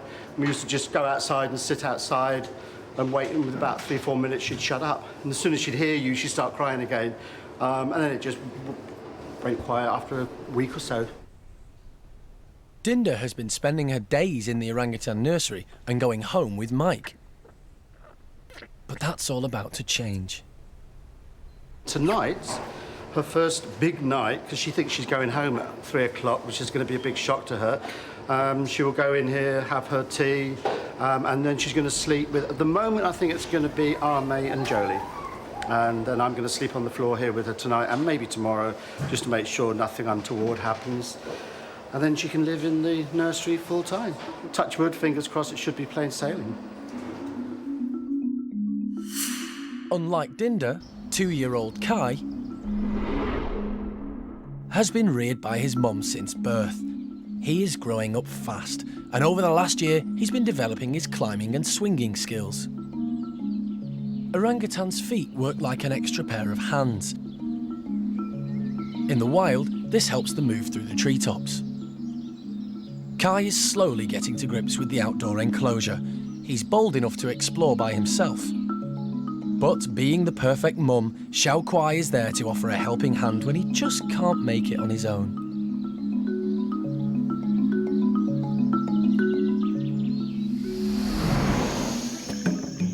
In the wild, young orangutans usually stay with their mothers until they're around 7 years old. They will learn everything from them, including what to eat and how to build nests. Kai's confident and independent. He likes to show off his climbing skills as he explores. Mature, self-sufficient, making his own way in the big, wide world. With Mum a couple of paces behind, just in case. It's a risky business being a baby orangutan, and Xiao Kuai isn't going to take any chances. So, whether it's high up on the tower or lower down on the poles, she follows him on all his adventures.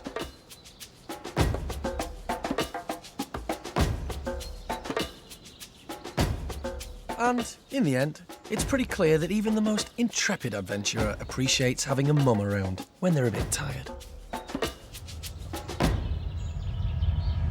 Back in the chimp nursery, new arrival Brian is meeting lovable hooligan Sheamus, and animal manager Jeremy is on hand as referee. Just some great checklist. Don't get bouncy.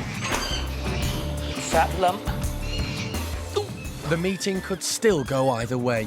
Sheamus is still exerting that never-ending energy of his, and Jeremy is still trying to keep the peace.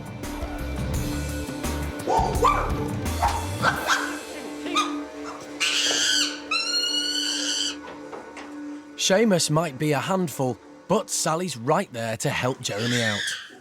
Daughter Sal. Good girl, Sal. Good girl, Sal. She's spending her time playing with Sheamus, but there's a reason for this. Sally's keeping him away from Brian. Good girl, Sal. Sort him out. Sort him out. Where's that little boy gone? He's there. It's good boy. Good boy. Good boy. Good boy, she. Good boy. Good boy. Let him calm down. It's all a bit much for this little lad. He's doing really well. Sheamus is Tigger. He's big and bouncy with little brain, and so he's all over. You know, he's a bit too big and strong, but then Sally's stepping in and policing everything to keep him under control.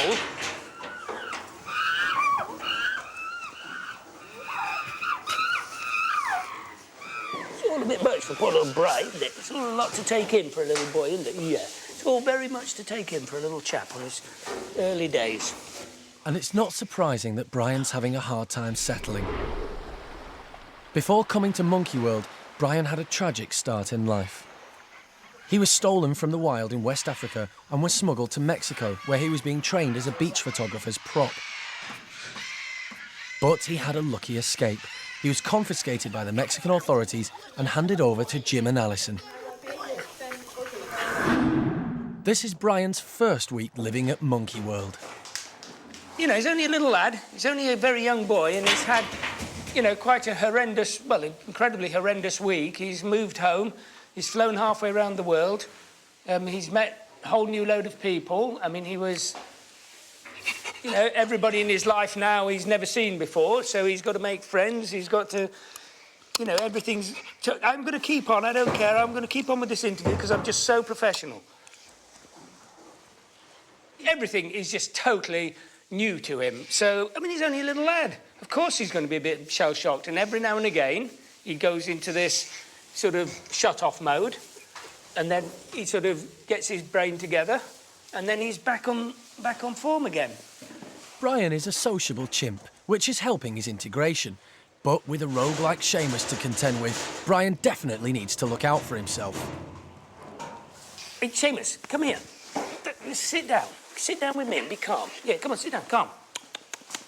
Calm. Sit down. Oh, no, sorry, I'm trying to keep him calm. I just said how good you are at this. Right, sit here and behave.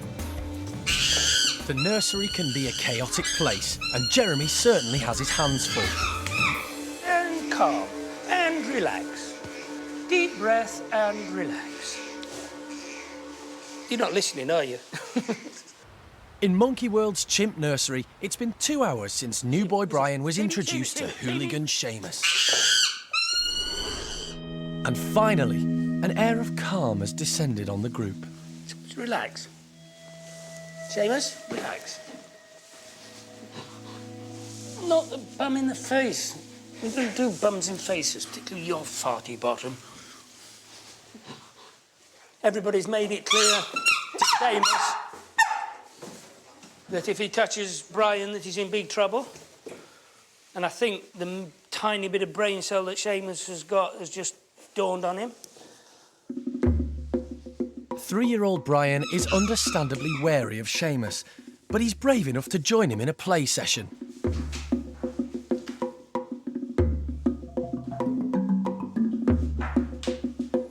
Sheamus? Sheamus is at last calming down, and the chimps seem to be getting along. Very nicely, Sheamus. Good boy. This is the breakthrough that Jeremy has been waiting for. Sheamus starts to groom Brian. Of course, all this grooming is a really, really important thing to these chaps. It's how they speak. And it's quite simple. You know, if you are grooming somebody, you come in peace. You're not being aggressive. You're not being, you know, you only want a peace, peaceful communication rather than aggressive. And it really is that simple. Now, clearly, it is an instinctive thing because young Brian here won't have learnt much, in so much as he's had very little chimpanzee socialising in his life. Of course, with Sally here, he's got a really good teacher, you know, because she's so patient with him. She's so, you know, she doesn't lose it with him. She doesn't get angry with him. She's, you know, she's very consistent with him. I really don't think this could have gone any better today. You know, it really is. It's all good. I mean, look at him now. I mean, an hour ago he was very cautious of Sheamus, and you know he was okay, but he's cautious now. In the last few minutes, he's actually instigated contact with Sheamus and playing with Sheamus, and it's all, you know, it's all coming together really nicely.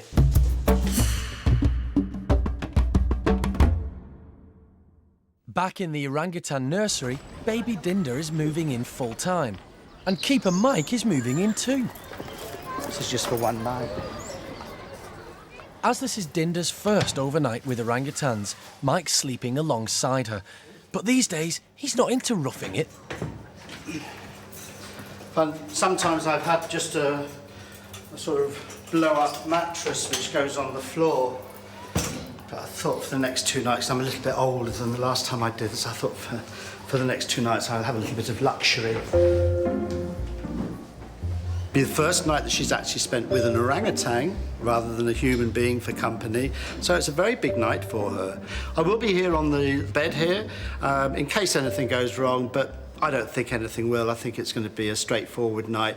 She may wake up during the night and just wonder where she is. Any problems, I'm here, and Jeremy's at the other end of the radio as well.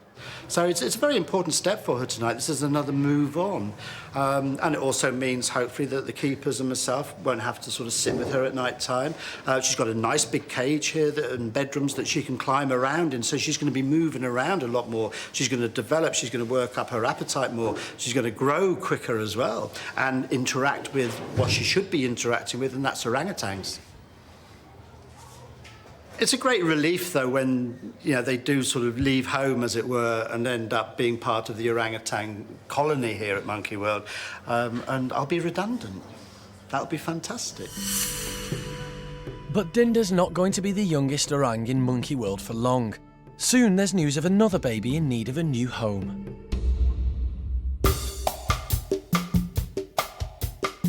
Monkey World is committed to keeping all their animals busy and occupied. And that's just what animal manager Jeremy is doing for the orangutans. In the wild, most of an orangutan's food grows in the treetops, and they have little reason to come to the ground. So Jeremy's hanging up giant fruit ice lollies to refresh them on this hot day.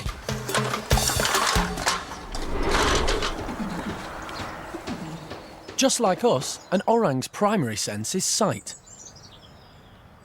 And both Roro and Lucky have spotted their prizes. But Lucky's not having much luck.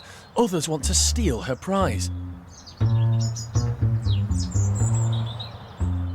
Leading the way is Amy. She's higher up the group pecking order, so Lucky knows it's best just to let her steal the ice. Amy doesn't share. She is stubborn and not to be messed with. In captivity, orangutans, like most primates, have a hierarchy. At the bottom is Xiao Lan. This means she's going to have to patiently wait her turn. Amy loves her food, and not even 21-year-old male Tuan is going to come between her and her giant ice lolly. Tuan may be bigger and stronger than Amy, but he's smart enough just to sit and watch and wait. Amy is particularly clever, and she's worked out a way of getting to enjoy the ice quicker. But the platform isn't strong enough to crack the prize. When she gives up, Tuan's patience has paid off. He's right there, ready to take over. But even his powerful jaw can't break through. Amy, though, hasn't given up at all. She's just found another ice lolly that looks easier to smash.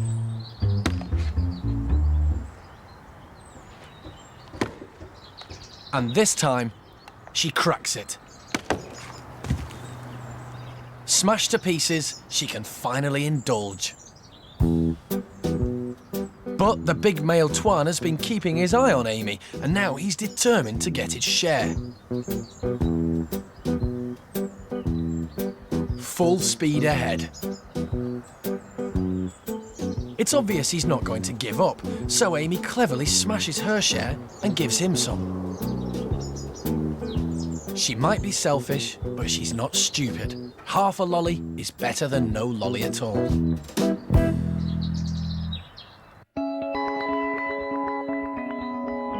Amy and her troop live in one of 3 orangutan groups at the park. Next door to her is the unique Orang Creche. 3 youngsters from different backgrounds live here. They're looked after by a foster mum, 13-year-old Ah Mei. 3 years ago, Monkey World became the European creche for orphaned orangutan babies needing a new home. Any babies that are born within the captive population throughout Europe, if their mothers don't care for them properly and they can't be integrated back into a group of orangutans, they will be sent to Monkey World to join Ame and all of our guys over there. And it looks like Ame's soon going to have another baby to look after. Got a phone call in an email last week, and it turns out that there is I believe she's coming up to be about 2 years old now, female Bornean orangutan who was orphaned at birth, and they haven't been successful putting her back in the group in Paris. This is the old menagerie zoo in Paris, and their baby orangutan Linga will be coming to join Aris, Jolie, Xiaoning, and Ame now in our nursery group, so it's becoming quite a little international set.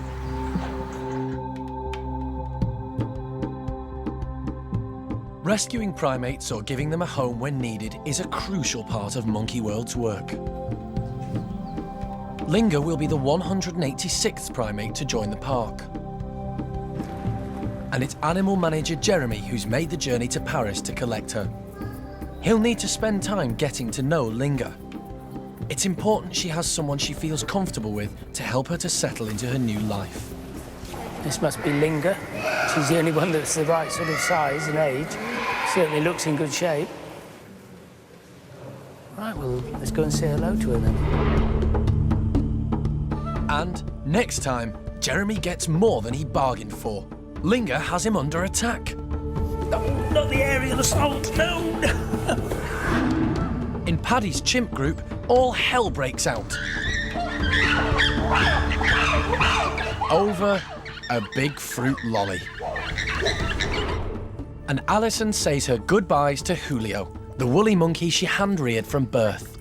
Job well done, I guess, because he's quite a nice little lad.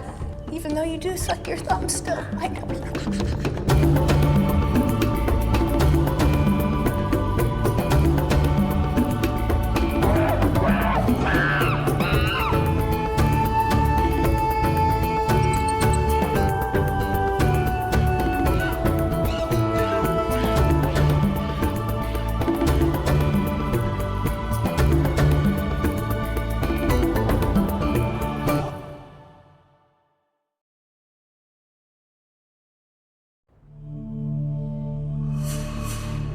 This is Monkey World in Dorset, the largest ape and monkey rescue centre on the planet.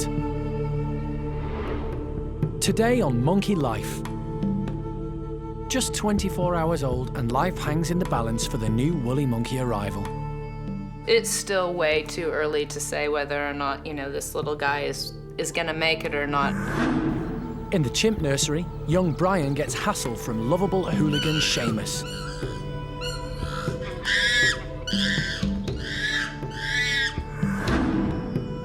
And chimp Charlie is being picked on. Are his days living with the bachelor group numbered?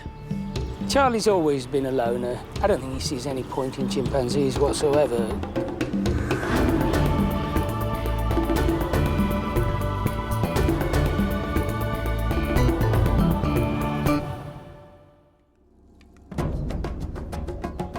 Monkey World Ape Rescue Centre operates a non-breeding policy with most of its 15 species of primates, but the orangutans, golden cheek gibbons and woolly monkeys are all endangered species, and every new arrival is precious. Woolly monkey babies rarely survive in captivity. They're extremely difficult to keep healthy as they suffer from social stress and high blood pressure. But 5 healthy woolly babies have been born at the park, and yesterday marked the birth of the latest arrival. And he's being hand-reared by park director Alison. It was a long night, but actually we did pretty well. I mean, I came home with the intention of having to feed him every single hour, but it became clear from the start that he didn't want to be fed every hour. So I backed off, and really we sort of went every 2 hours last night. And, we're just taking it easy and relaxing, and I think he's, slowly but surely getting hydrated again. He was a little bit dehydrated yesterday, and that's better now. Good boy. Alison's an old hand at playing mum to woolly babies. Yes, I know. Oh, yes, you're such a good boy. 18 months ago, she hand-reared Julio. He now lives with his woolly family, and he's looking good. Hopefully, Alison can give this little one the same start in life. There have been a few shocks and surprises along the way. I've done Julio before, so I sort of knew what to expect. But this little guy, I mean, I guess it isn't surprising, as is quite a bit different than Julio. To begin with, I mean, he was born not a third again more, but almost a third again more in weight. Julio was 313 grams. This little guy was 410 yesterday. I think he's a little more together and alert in terms of looking around and the eyes focusing. But the biggest and most shocking thing is that, you know, he's been a bit grizzly and he wasn't on for sort of taking feeds every hour. And so I sort of started checking him out, and at one point in time he did latch onto my finger, and what I found is that he's already cut his first 3 teeth. And he's got, if I can get his lips open there, you can see the 2 top teeth and the 2 top incisors poking through, and his canine tooth on the top left has also come through and is quite pointy and sharp. So this poor little guy, within the first 24 hours of his life, is already teething. Julio was day 11 for the teeth. But even though he looks fit and healthy, this little woolly is not out of danger yet.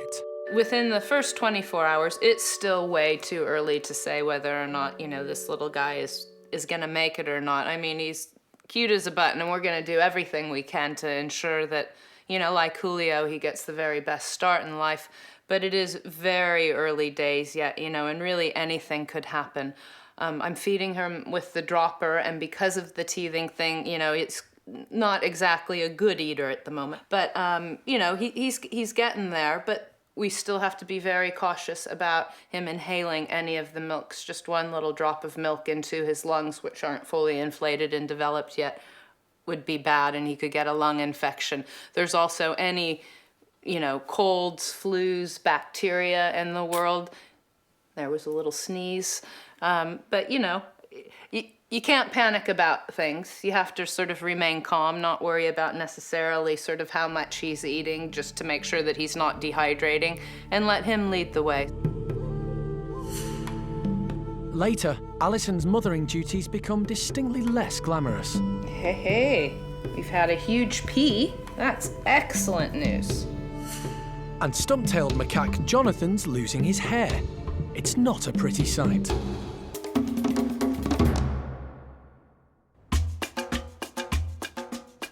Living in the chimp bachelor pad is one of the park's most lovable characters, Charlie. Charlie's weathered face is a reminder of his upsetting past, which has left him looking much older than his 27 years. When he arrived at the park, he was a drug addict with cataracts, fractured feet, and a broken jaw. 18 years of rehabilitation saw him improve and enjoy life in the group. But Charlie is a placid chimp who doesn't like conflict, and recently he struggled with life as one of the boys. They don't share their food with him, and he finds playtime too rough. Food is Charlie's biggest passion, and today he's looking forward to being given an alternative treat: tree branches.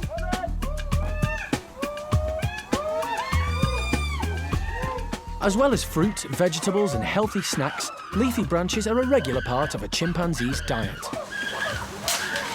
Come on, Charlie. The group enjoy the branches, but Charlie's been left out again. He's finding it increasingly difficult to compete with the others. Charlie doesn't have a best friend.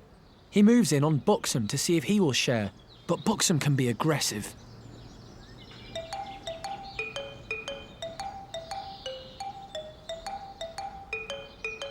Over the last few months, Charlie has been getting more nervous around the big guys. He only has 3 teeth to protect him, and his position in the group hierarchy is sliding. But Charlie's love of food is stronger than his fear. While Buxom's polishing off the leaves as quickly as he can strip them from the branches, Charlie plucks up the courage to grab a few sneaky bits. It's good to see Charlie's finally getting a taste, and although it's not in a chimp's nature to share, Buxom tolerates Charlie, for now. Charlie's health and happiness are very important to the Monkey World team. They're beginning to wonder if the bachelor pad is the best place for him.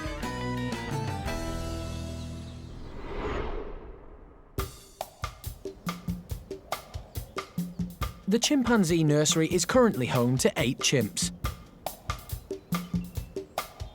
The newest is 3-year-old Brian. He's been living with the group for a few months and has only recently plucked up enough courage to go outside. Can we have a look round? What do you reckon? There's Andy. You know Sal. Foster mum, Sally, keeps a close eye on all the youngsters. She's a wonderful mother and Brian follows her everywhere, but their closeness hasn't gone unnoticed. Lovable hooligan Sheamus is jealous. After all, Sally's his adoptive mum too. And when Brian strays too far from Sally, Sheamus is waiting for him.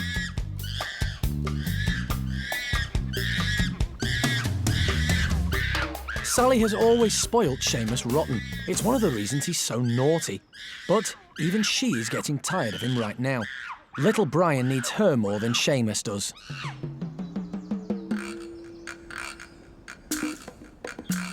Brian is clearly wary of Sheamus, but he's also smart and has worked out a way to avoid conflict with him. He knows if he stays near Sally, Sheamus will leave him alone.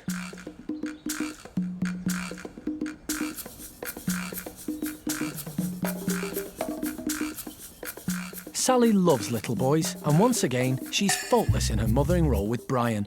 She's happy to give him all the support he needs to settle into his new home.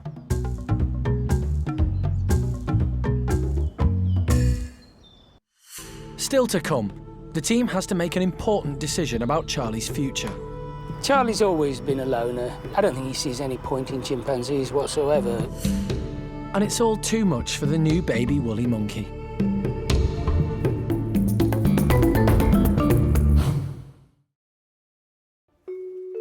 Back with Alison and the woolly baby, it's time for the unglamorous side of motherhood. Hey, we've had a huge pee. That's excellent news. Excellent news. I just need to see him sort of defecate and know that his guts are moving. I can see that he's starting to consider it. There's a little bit. A lot of the time with baby animals, you can actually encourage their bowels with a warm, damp cloth if you just touch it to their sort of backside, which is sort of a similar thing that his mother would be doing. She'd be lifting up his tail, checking out his backside, and cleaning him up a bit, which just encourages the gut action. And we got a little bit there, so that's a start, little man. There you go. Oh, it looks... And I think it's time for a break now. I think we're a bit tired. Oh, it's a tough day. Yeah. This baby woolly's brother, Julio, was only the second woolly monkey in the world to survive being hand-reared. Alison's hopeful this little one will be the third.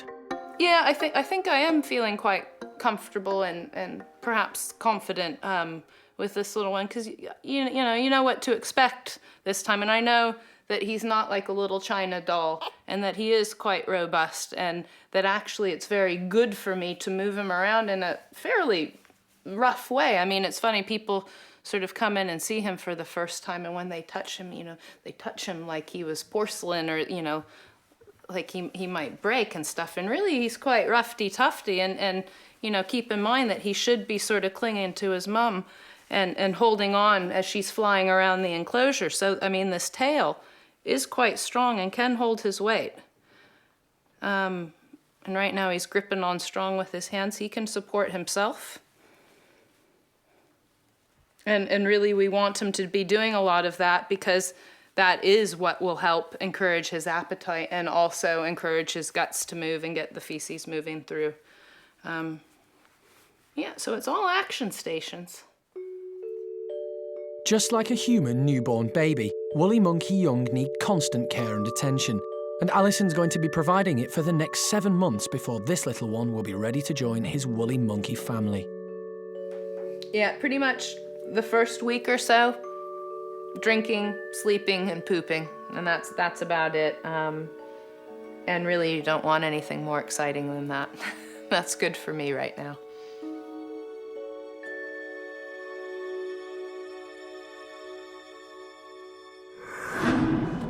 Later, the stump-tailed macaque enclosure gets a makeover, but will it distract them long enough for Jonathan's hair to grow back?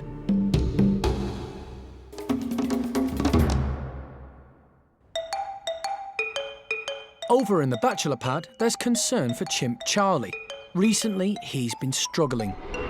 The boys don't always share food with him, and their play can be too rough. To make matters worse, Charlie doesn't have a best friend within the group. So the team have come to a decision. He's to be separated off from the rest of the group for a short time every day, and animal manager Jeremy is going in to cheer him up. Two things, really. I want to keep a very close eye on him so that nothing slips us by, or is less likely to slip us by. And two, I need cheering up, and I want to go and play with Charlie. I mean, I'm not going to try and make something out of this that it isn't. It's my bit of time for me and Charlie. We're just going to go and hang out. Jeremy's aim is to give Charlie a little extra food and attention every day. The other chimps are kept occupied with treats, so they don't notice his absence. If they did, they might pick on him when he returns. Jeremy has known Charlie for 19 years, and they share a close bond. Hello, my man. Hang on a minute. Hold my hand. Good boy. Yes, it's good to see you too. Come on. Good boy. Come on. But as happy as Charlie is to see Jeremy, he's clearly more excited by the goodies his old friend has brought him. What? What, the bag? What we got today? Hey, what we got today? This is the tricky bit. Albert Einstein, eat your heart out.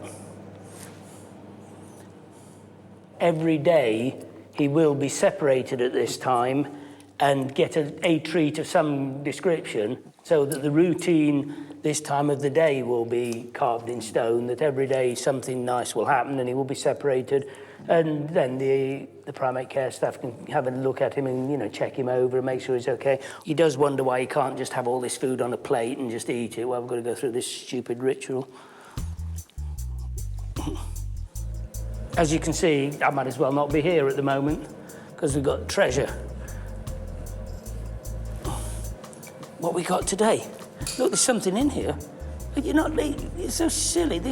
Look, there's stuff wrapped up in... What's that? What's in there? Charlie's life revolves around food. But he arrived at the park with only 5 teeth, so eating has always been a challenge for him. Last year, he had to have another removed, but somehow, Charlie always gets by.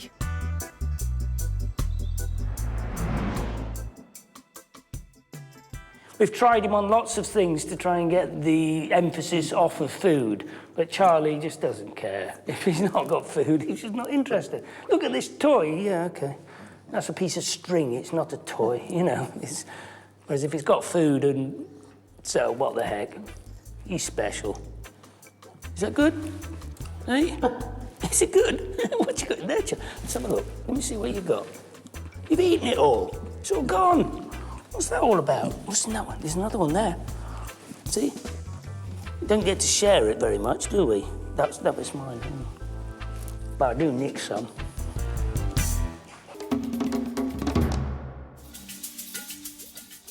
There are 11 stump-tailed macaques at the park, living in 2 groups. They're affectionately nicknamed the Ugly Monkeys. Today, the boys' inside enclosure is having a makeover. It's being kitted out with large logs.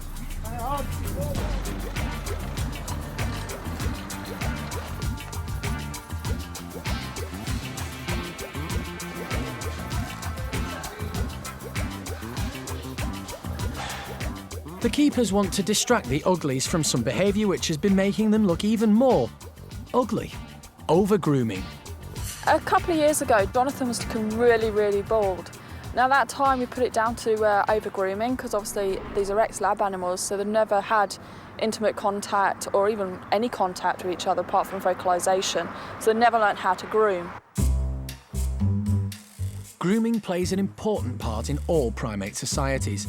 Low-ranking members want to be accepted by the high-rankers and offer themselves to be groomed by everyone. But the Stumpies have been taking their grooming a little too far. The team have noticed that if the weather's too hot or cold, they stay inside and groom. And groom. And groom. And that's why Jonathan's going bald. Over-grooming isn't harmful, but the park does try to distract the group from doing it. Hopefully the logs will do the trick. The reason we prefer the real trees as opposed to nice round poles is it gives them multiple levels to climb over. Instead of a nice smooth texture, they have to actually grip onto it, and this will build up their muscle tone, as well as giving them that bit more of entertainment. Sam is first to investigate.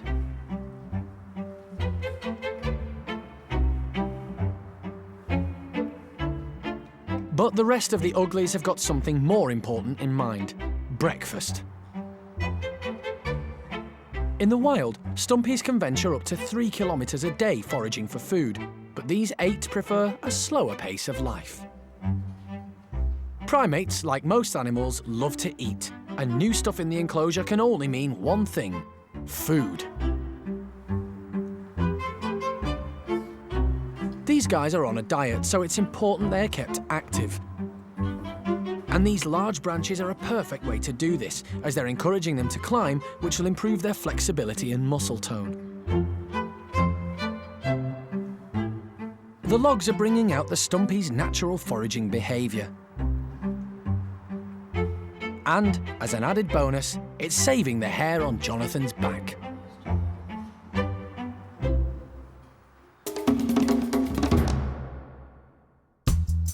Back with Charlie and animal manager Jeremy, it's playtime. Charlie. But the remnants of honey stuck on Charlie's nose are far too distracting. Charlie, pick your nose. Pete, you going to do that all day? Charlie definitely enjoys a slow pace of life, but Jeremy wants him to have some fun. Wait, stop it. Come here. Wait, come here. Charlie's always been a loner. I don't think he sees any point in chimpanzees whatsoever, to be honest with you. I mean, he's okay with them, and he'll hang out with them a bit, but he's not. You know, I don't think he's got much value for chimpanzees, to be honest with you. They're more of a nuisance to him than a value. What are you doing? What are you doing? What are we doing? I can't climb about like that. The other bachelor chimps play too rough for Charlie. I'm going to jump on you in a minute. Jeremy's much more gentle. He keeps Charlie happy and active. You're not supposed to laugh when I'm beating you up. I'm going to bite your ribs in a minute. If Charlie continues to have problems in the group, the team would consider moving him. We've got 1 or 2 contingency plans and basic, plans for the future. Maybe an old-timers group. There's lots of options that we talk about. No, nothing specific, but it'd be nice to have a group for the old codgers. That'd be great fun. And I want to look after them. Grumpy old men together, Poor old lad, aren't you? Eh? Next time. The path of true love never did run smooth, not even for golden-cheeked Gibbons. We're going to give them the best option that we can by offering her another male and by offering him a lady who won't be quite so nasty to him. Naughty Sheamus is being nice to young Brian for a change, but how long will it last? And there comes a point in every young orangutan's life when it's time to move on. Aris can be a little bit boisterous with the youngsters sometimes, and he's growing up a little bit now, he's getting a bit older, so maybe it's time to be with the older guys.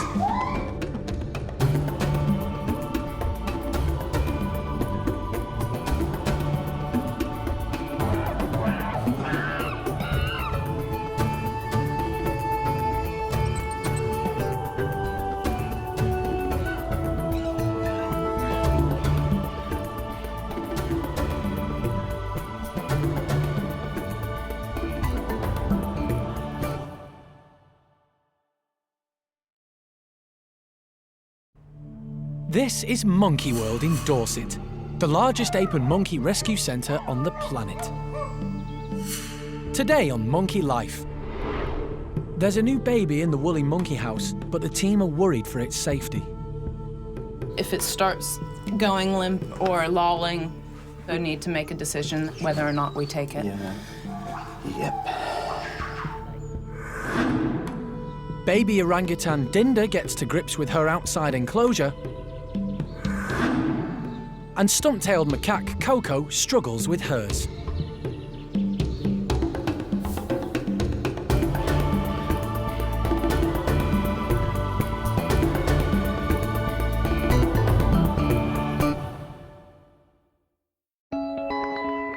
Monkey World Ape Rescue Centre is home to over 160 primates, most of which are subject to their non-breeding policy. But orangutans, golden-cheeked gibbons, and woolly monkeys are all highly endangered and are allowed to breed. Every new baby is crucial. It's morning at Monkey World, and in the woolly monkey house, there's a new arrival. Overnight, 12-year-old Kuna has given birth. Keeper Mike was the first to see mum and baby. So how long since you've been looking at the baby? It's 3/4 of an hour now. Do you have any indication of when it was actually born? I would think it was probably late last night rather than early this morning. The baby looks quite well dry and nice and Fluffy, clean. yeah. Any suckling? Not that we've seen yet. Okay, and no indication on her nipples that the hair's Can't been... even see anything there because she's got the baby in the correct position with the head right up on her chest. Last year, Kuna gave birth to Julio, but when the keepers found them, all was not well. Monkey World caught on camera the moment the baby was being held by its dad. Hands know whether she wants the baby or not, and in the end... And despite everyone's best efforts, Kuna rejected her baby. Hey! Get in there, get in, hey! Grab the monkey, grab the monkey, grab the monkey. Down the There was no other choice. Julio had to be hand-reared. This time around, the team are observing Kuna closely to check that she is holding the new baby correctly and that it is feeding. It's a tense time. Oh, it's a nightmare, isn't it? No, it's great. No, yeah, but it's just this sort of worrying, is she going to feed it, is she not? And it's so difficult It to is what see. it is, so I would propose that exactly 24 hours from now we reassess, assuming that she's still looking after it properly. We do need to keep a close eye that it doesn't start, if it starts going limp or lolling, we also need to make a decision then and whether or not we take it. Yeah. Okay. Yep. But later, the team is taking no chances. At this point, you know, it's now late afternoon, and we need to decide whether the baby's coming away from Kuna. Maybe she's never going to be a good mum. And over in Hananya's group, leading ladies Cherry and Peggy better watch out. New girl Johnny is after their position at the top.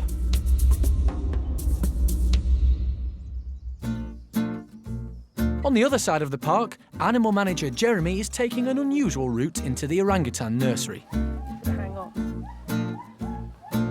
9-month-old Dinda has been living full-time in the nursery for 2 weeks now. The primate care staff have brought her outside several times, but today, Jeremy is showing her how to get there on her own. That's how you do it. You know, a couple of times of doing this, and then if she chooses to stay inside still after that, then that's her choice. The orangutan creche helps orphaned orangs settle amongst their own kind. Dinda was born at the park, but rejected by her mum. She was hand-reared, but had contact with the orangs in the nursery from day one. It all depends on how you hand-rear them as to how they develop. I mean, I know people have a problem with it, but children are what you make them. And if you let them get on with exploring and discovering things, then they're going to progress a lot quicker than a baby that's very cosseted. Xiao Ning is now 4 years old. When she was a baby, there was no creche at the park, so she spent more time with Keeper Mike and the rest of the primate care staff.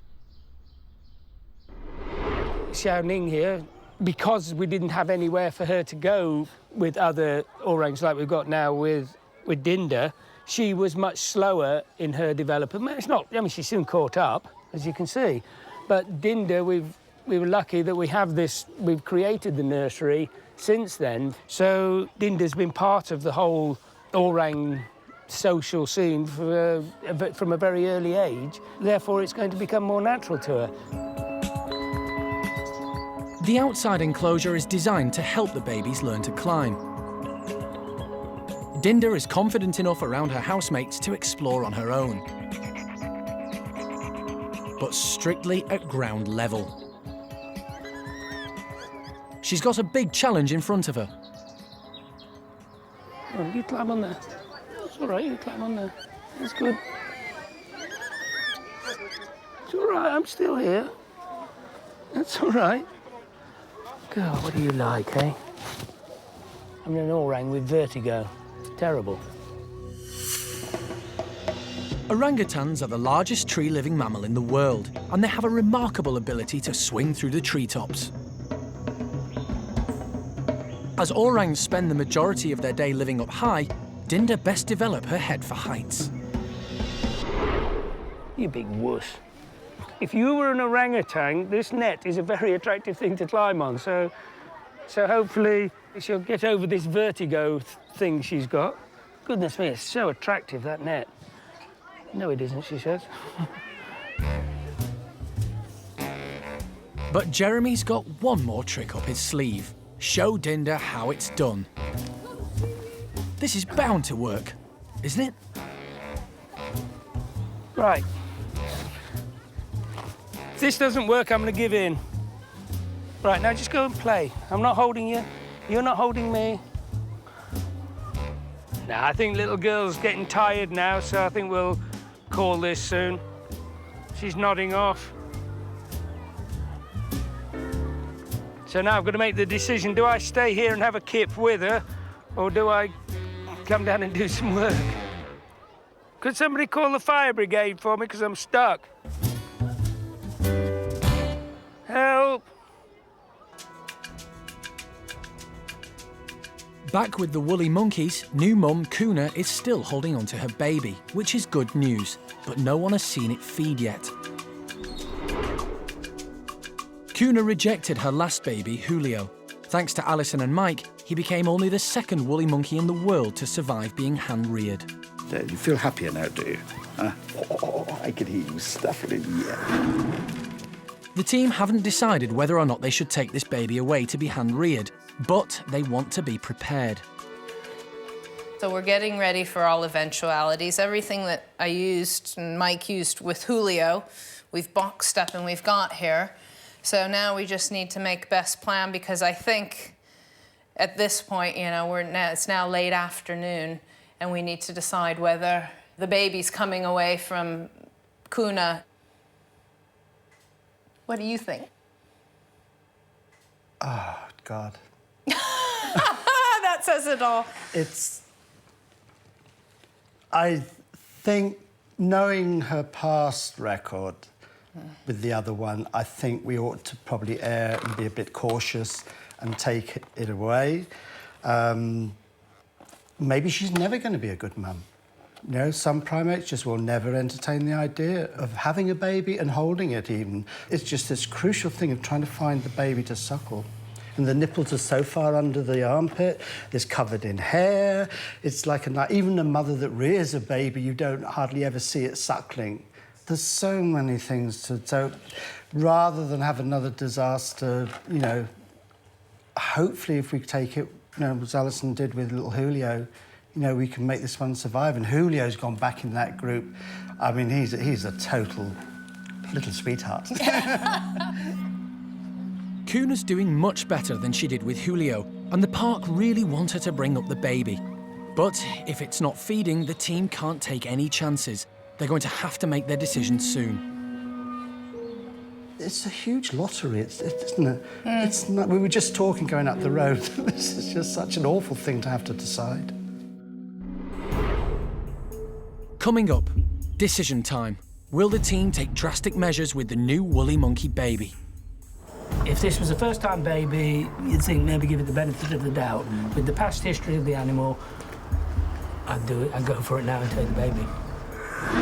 And Johnny shows just how ambitious a chimp can be when she starts making a play for top man, Hananya. So he obviously thinks that she's going to be somebody significant, and I'm sure she agrees.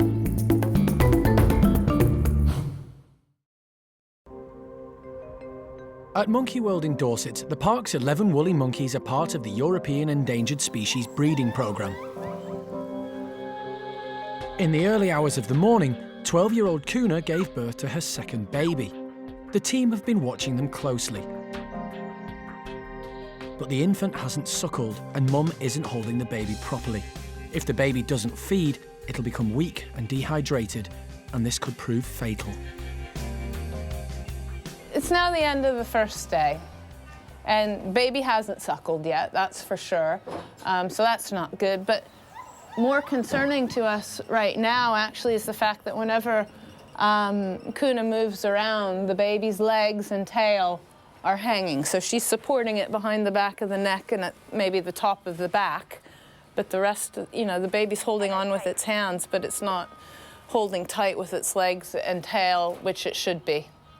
It really doesn't look too good. I mean, it just really is the most terrible thing in the world. I really don't want to take it from her because she's trying. But the baby's not thriving. There is no obvious answer for this. We need to make a team decision on this, and everybody really does need to have a bit of an opinion. I don't like watching her fly around with it. It looks downright almost dangerous for the baby when she's moving quickly. The rest of the primate care staff come to observe Kuna and her infant before making the final decision. The legs and the tail still aren't tight. It doesn't appear to be improving per se. We can leave it until tomorrow morning, but If this was a first-time baby, you'd think maybe give it the benefit of the doubt. With the past history of the animal, I'd do it. I'd go for it now and take the baby. Yeah, me too, actually. Ooh, that's really hanging. Okay, that last image did it for me, I think, unless anybody has any other opinion. So. The baby's hanging limp from its back end. Yeah? You guys happy with that? Yeah? I think so, yeah. Okay, Certainly. let's do the deed. Kuna is going to have to be sedated. Animal manager Jeremy uses a blowpipe to administer the anaesthetic.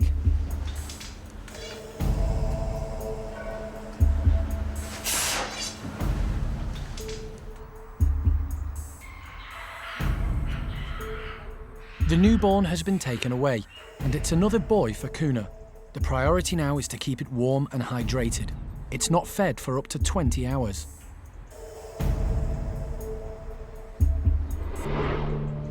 Later, it's touch and go. Can the team get fluids into the baby woolly monkey in time? Very slow. The nutrition is not the issue, it's the dehydration that when you're this size that's the big worry. And female stump-tailed macaque Coco also clings on for dear life.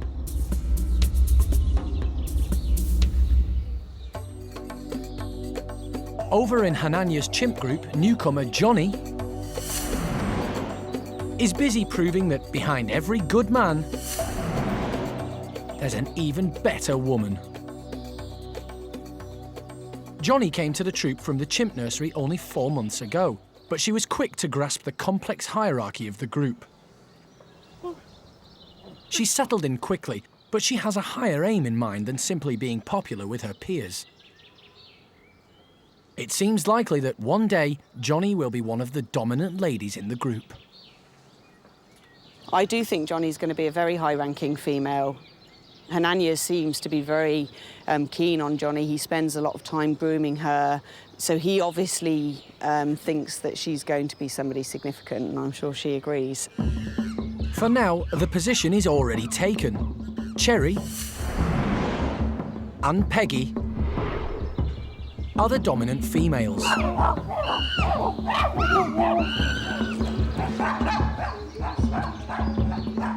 This is made clear from the amount of attention they receive from the rest of the group.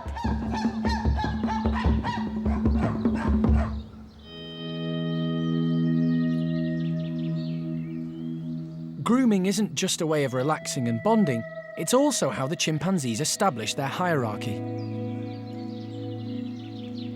The more important you are, the more pampering you receive, and Cherry and Peggy get more than their fair share.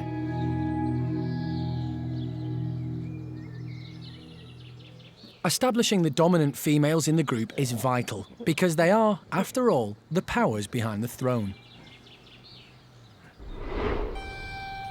3 years ago, when the transfer of power in the troop shifted from Rodney to Hananya, the high-ranking females gave Hananya their seal of approval by grooming him from head to toe.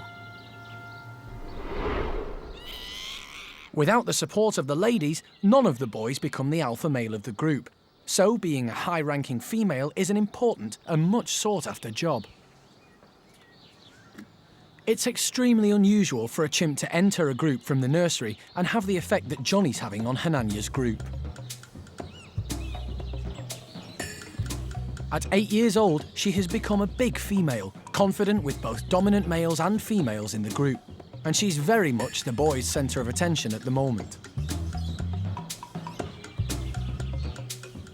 But Johnny's no fool. She's made the right friends, but she's focused on a much bigger prize, the boss man himself, Hananya. It certainly looks like Johnny's going places.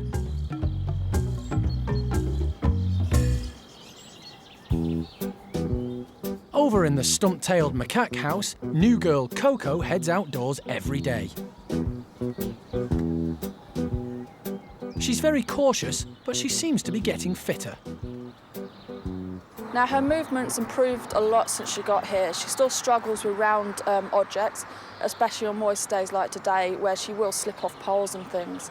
She has improved. If she loses her balance slightly, she can normally regain it, as long as the poles aren't actually slippy.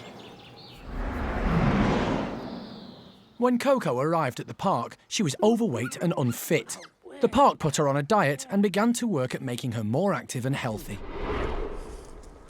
Now, she actually lost a third of her weight in the first 6 months she was here, and she's still losing weight. She is 11 kilos. The park encourages the primates to live together as naturally as possible. Now Coco is healthier, the staff have stopped going in to weigh her or handle her. Coco now lives with the geriatric boys, Roland and Gerald. Their enclosure is designed differently to the boys next door because of their mobility problems, and even these designs present challenges.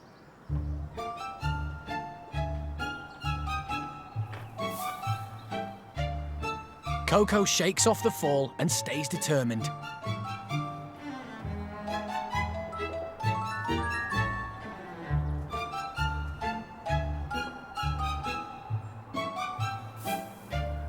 After 2 slips, Coco works out a better way to get where she wants to go. Oh, she's very stubborn. She slipped down the first pole, so she then chose another path round. So she's got the intelligence to do that and the mobility to do that now. She's doing incredibly well today. She's right round at a point that we haven't had her before. If she wants to do something, she'll do it. If there's anything in her way, she'll generally push it out the way unless she can't. And then she'll keep going until she gets bored, and then she'll find an alternative route. Coco's rehabilitation is going very well, and life for her has certainly improved.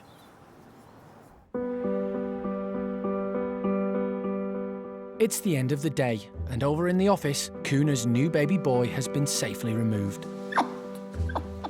Kuna wasn't holding him properly, and he wasn't feeding, so the team had to take action. Yep, he's already sort of making little suckling moves, so we'll need to get some fluid into him and weigh him. 410, 410, 410 grams. The team didn't see the baby suckle throughout the day. Alison's worried that he's dehydrated.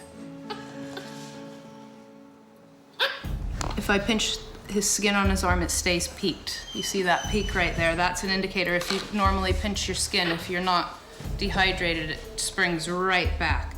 The fact that it holds a peak at all means that he's dehydrated. So first order of business is just getting a bit of fluid into him, and something that isn't gonna necessarily cause diarrhea. Now, the first time that he takes the milk, it might actually be it might actually cause him a little bit of diarrhea because his stomach and his gut isn't used to it. Very slow. And so you just want to get the fluid into him before you start. The nutrition is not the issue, it's the dehydration that when you're this size that's the big worry. 18 months ago, Alison hand-reared the newborn's brother, Julio, and discovered baby woolly monkeys thrive on constant contact.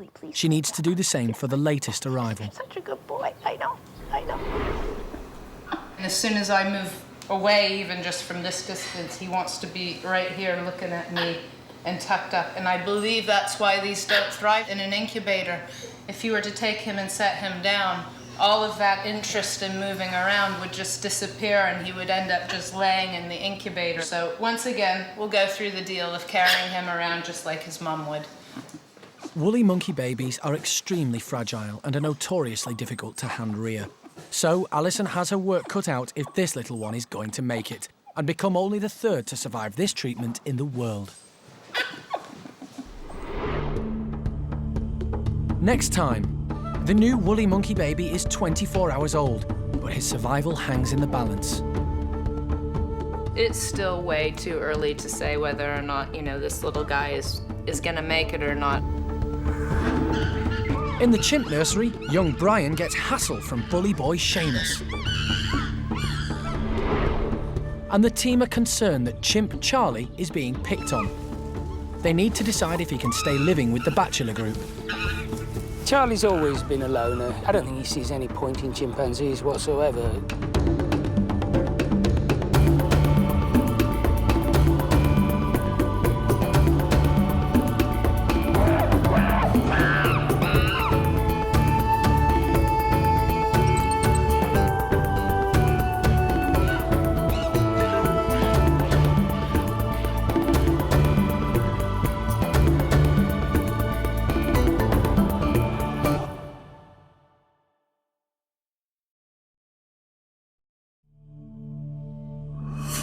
This is Monkey World in Dorset, the largest ape and monkey rescue centre on the planet. Today on Monkey Life, chimp toddler Brian finally makes friends with bad boy Sheamus. But later, they fall out again. And it's moving day for the Gibbons as the park arranges an ape wife swap. We're going to give them the best option that we can by offering her another male and by offering him a lady who won't be quite so nasty to him.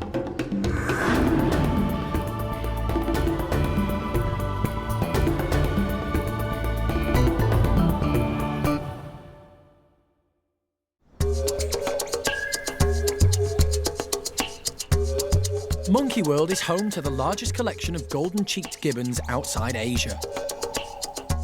They're an endangered species, so breeding them in captivity is vitally important.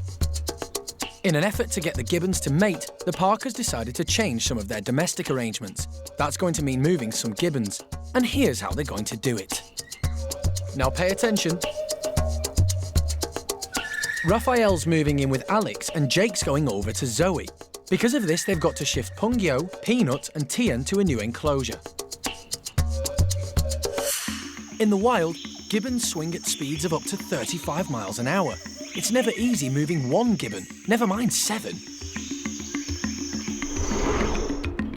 Bit of a big day with the gibbon section today. We're doing a bit of a swap round, so a lot going on. A lot of timings to be calculated and animals to be moved, and all got to be done in the right order.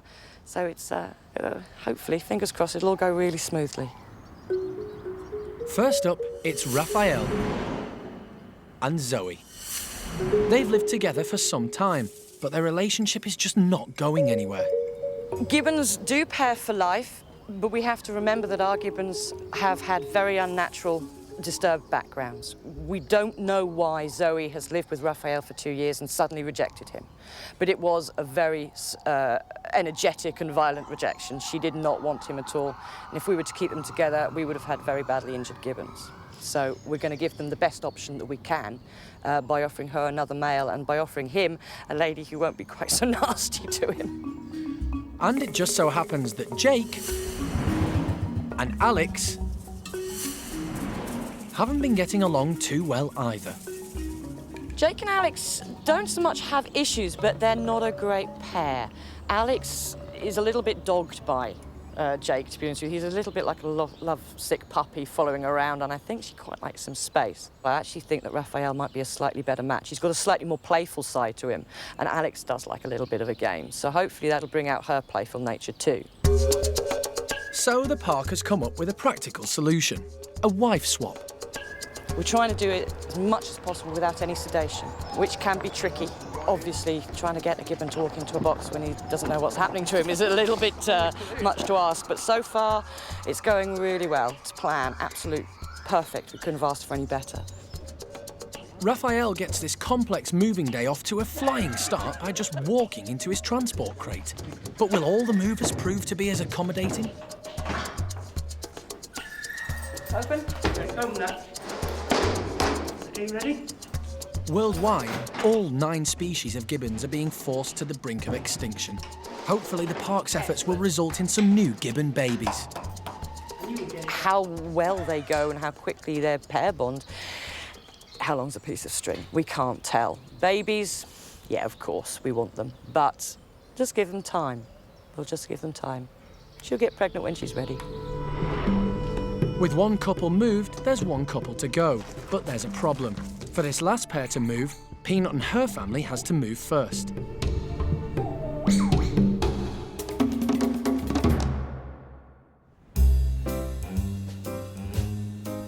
Over in the Orangutan nursery, Aris is being trained to be as relaxed around transport boxes as Gibbon Raphael. It'll be less stressful for him if he learns to walk into his travel box by himself without the need for anaesthetic. Aris! Crate! While one keeper tempts Aris into the box with treats, a second stays by the sliding door. I'm going to be on the slide, obviously, so he's got to be used that someone's always going to be on the slide because eventually we will shut it. And Kate's just going to encourage him in with nice little treats, really, just to encourage him in, make it a really, really exciting place to be in that box. Good boy, Aris. He's coming out in and out of the box quite happily, but we're now starting to work on duration. Good boy. So once he's been in there for a longer period of time, I'll click him for that and then give him a reward.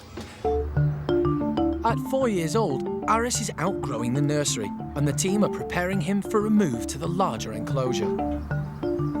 Aris can be a little bit boisterous with the youngsters sometimes, and he's, you know, he's growing up a little bit now, he's getting a bit older, so maybe it's time to be with the older guys.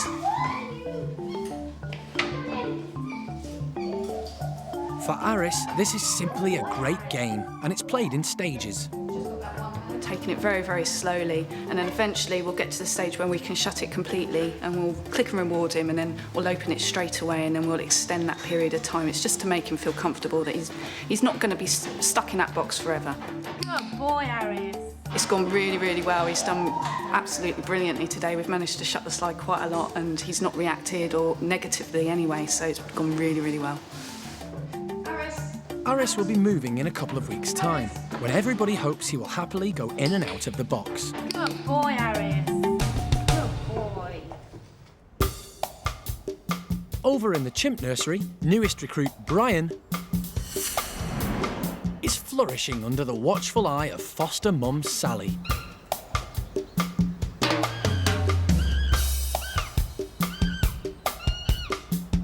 And he seems to have found a new way of getting around the enclosure.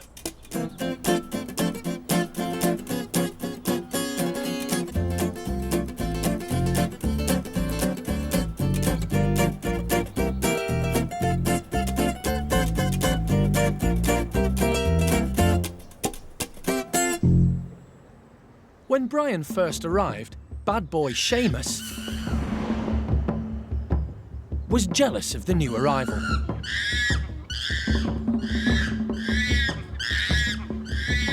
And foster mum Sally often had to intervene.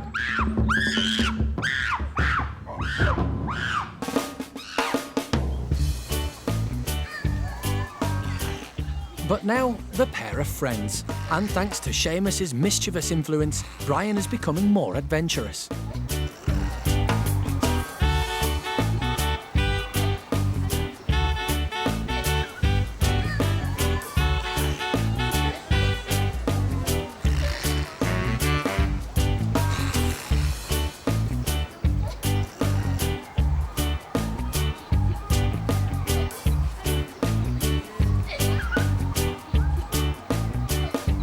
Just like humans, chimpanzee toddlers develop and grow stronger by playing and exploring, and Sheamus is helping Brian do just that.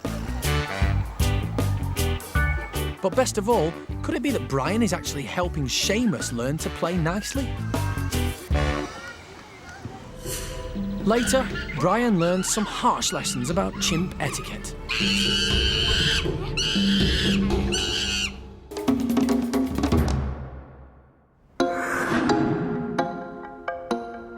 Back with the Gibbon wife swap, Raphael's moving in with Alex and Jake's joining Zoe.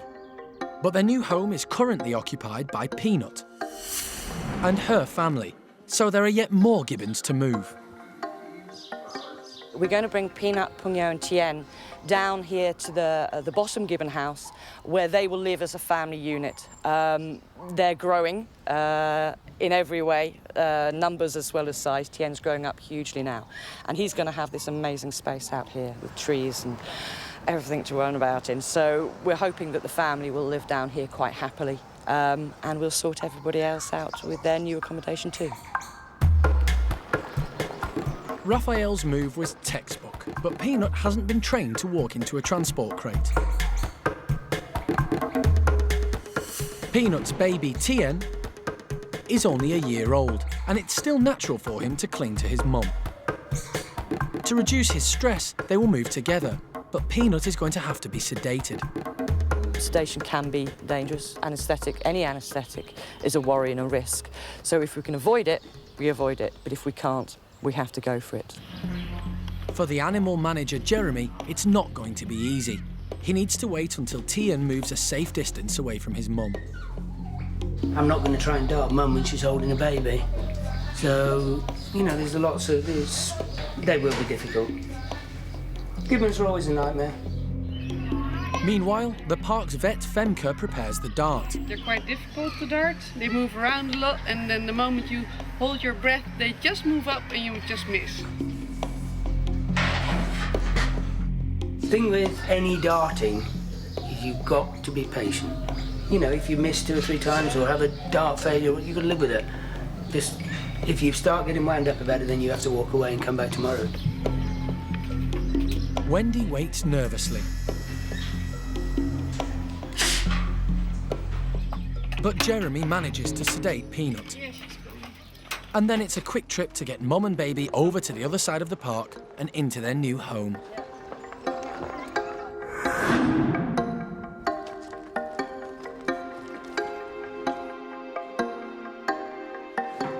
Peanut is gently placed into the bedroom, with Tien firmly attached. The team now has to wait for her to come round from her anaesthetic. It's a tense time waiting for any primate to wake up, but especially with these apes that are so rare and endangered.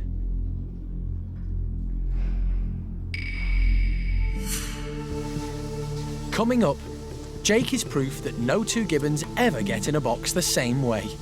Jake, come here. No. And toddler Brian gets a lesson in chimp manners.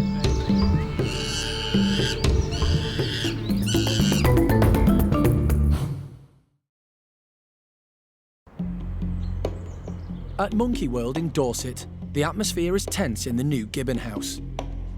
Golden-cheeked gibbons are an endangered primate species. The staff are waiting anxiously for Peanut to come round from her anaesthetic.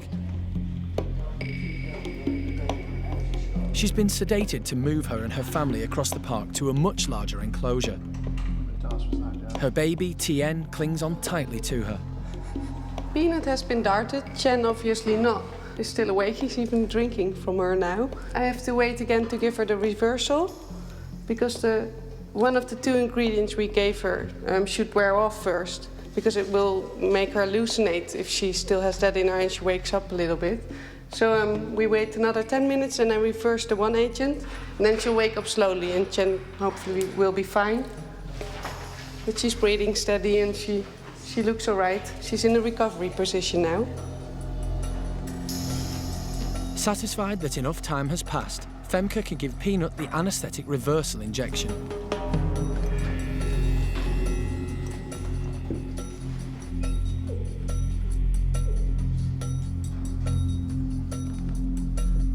Now, all they can do is wait.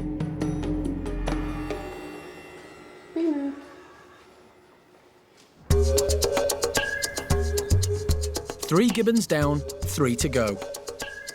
Zoe and Jake should be a simple prospect. They've both been well trained, so they will not need to be anaesthetised.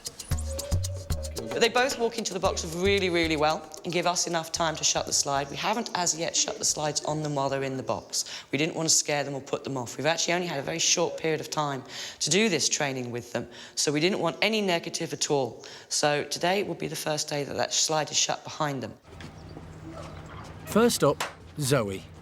Perfectly walked into the box for us. No stress, no worries. Walked into the box, got rewarded for it, and now we're going to take her to a new home. Without any stress, no anaesthetic. Ideal, absolutely perfect.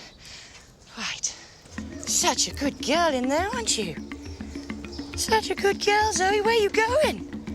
You ready? Yep. Good girl, Zoe. Good girl. Straight in and shut the slide. Didn't seem very worried, did you? No. Good job. Perfect. Couldn't have planned it any better. Out of a box, up a chute, into the bedroom. And now for Jake. This should be simple. Come on then. Not fully in. Not fully in. No. No. Get your foot in, I can see you. Come on. No. Or not. Jake, come here. Come here. Come on, Jake. No. No. But after a few words of encouragement and the lure of some tasty grapes, Jake gives in.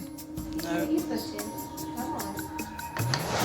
Got it. Good job. Good job. Boy, Jake. Well done, Holly. With Jake in the box, it's a quick trip over to the other side of the park. And before he knows it, he's well on his way to joining new mate Zoe. You ready? He's on his way. Here we go. Everybody hopes that Zoe and Jake will make a perfect couple. But before they're introduced, they'll be given a few days to get used to their new surroundings. Coming up, baby TN is still clinging to his mother. Will she wake up safely from the anaesthetic?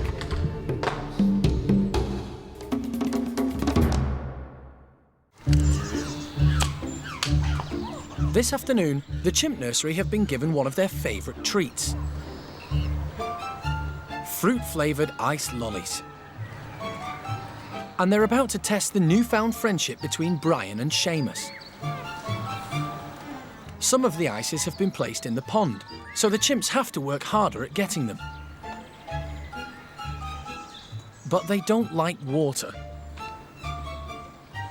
This is no problem for clever Sheamus.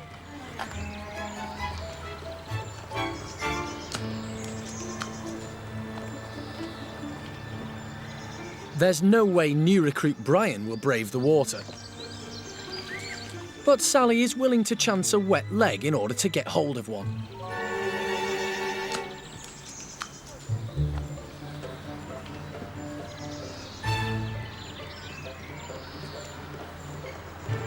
At last, Brian decides to grab a lolly for himself. They've all gone. Upset, he heads over to Sally.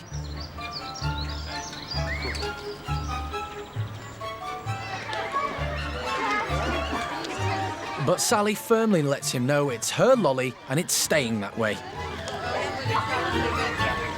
Plan B. Brian sidles up to his new buddy, Sheamus. But Sheamus lets Brian know exactly how things are.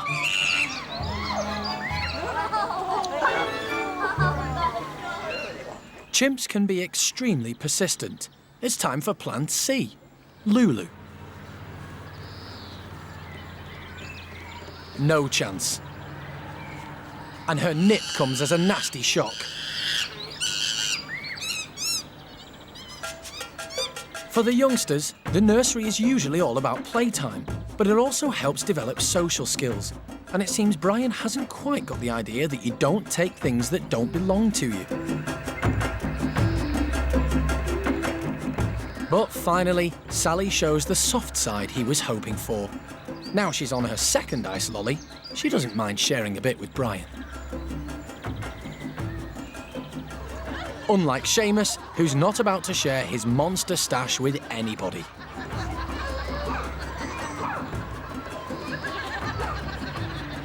At last, Brian manages to get an ice to himself. And it looks like he's now grasped chimp lesson number 1. If you've got something worth keeping, then stay out of everyone's way.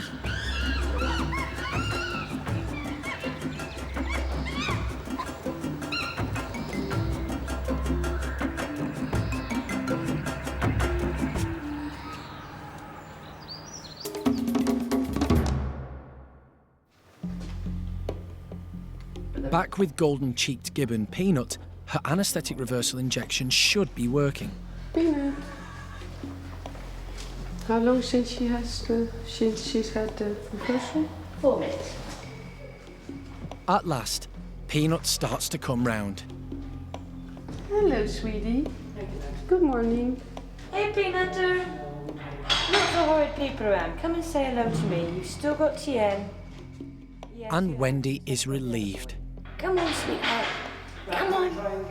Every time you put an animal under sedation, they need to be able to hear their keepers or someone they trust, their voice. Just like you would come around for an anaesthetic, you want to hear a voice telling you everything's all right and everything's fine and you've done well and you're still there, and you want to be able to recognise that voice. So I'm a known factor. I'm not like Jeremy or the vet who does the darting. I'm not the nasty one, as it were. I'm the good guy, or at least I'm supposed to be the good guy. So hopefully she'll forgive me. Hello, sweet pea. You gonna come and say hello? Come and say hello. Too scary. Tien's happy because Mum's sitting up. I just wanted to come over to me just to say hello. There's my sweetheart. Oh, you are still very wobbly, aren't you? Still very wobbly. Hello, darling. Hello, sweetheart. Now Mum and Baby are safely settled in, it's time for Dad, Peng Yo, to rejoin his family. This family's new enclosure has more space and a natural tree-filled environment in which Tien can grow up.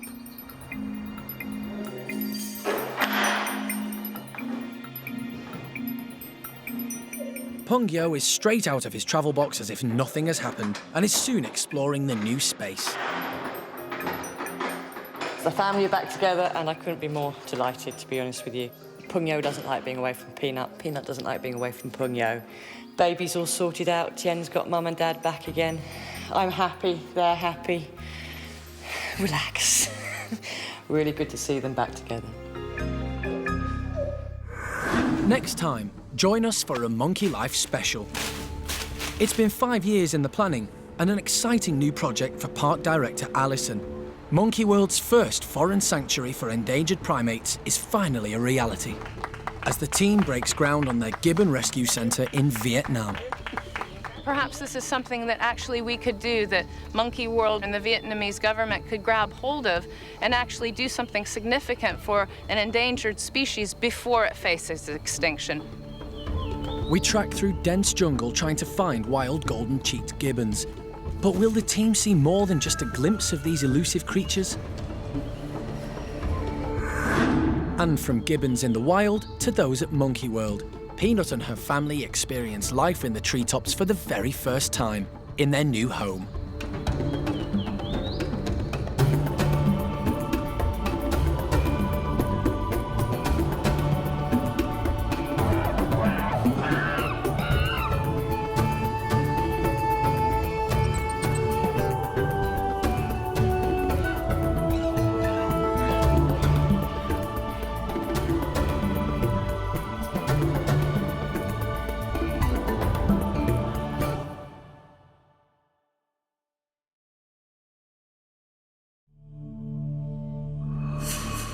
This is Monkey World in Dorset, the largest ape and monkey rescue centre on the planet. Today on Monkey Life, animal manager Jeremy is under attack. Not the aerial assault, no! He's in Paris collecting Linga, an orphaned orangutan who needs to be with her own kind. You have got too much energy and you're too ugly and we don't want you. We've changed our minds, you're not coming out with us. In Paddy's chimp group, all hell breaks loose over a big fruity freeze. And Alison says her goodbyes to Julio, the woolly monkey she hand-reared from birth. I'll see you later. You be good. You be good.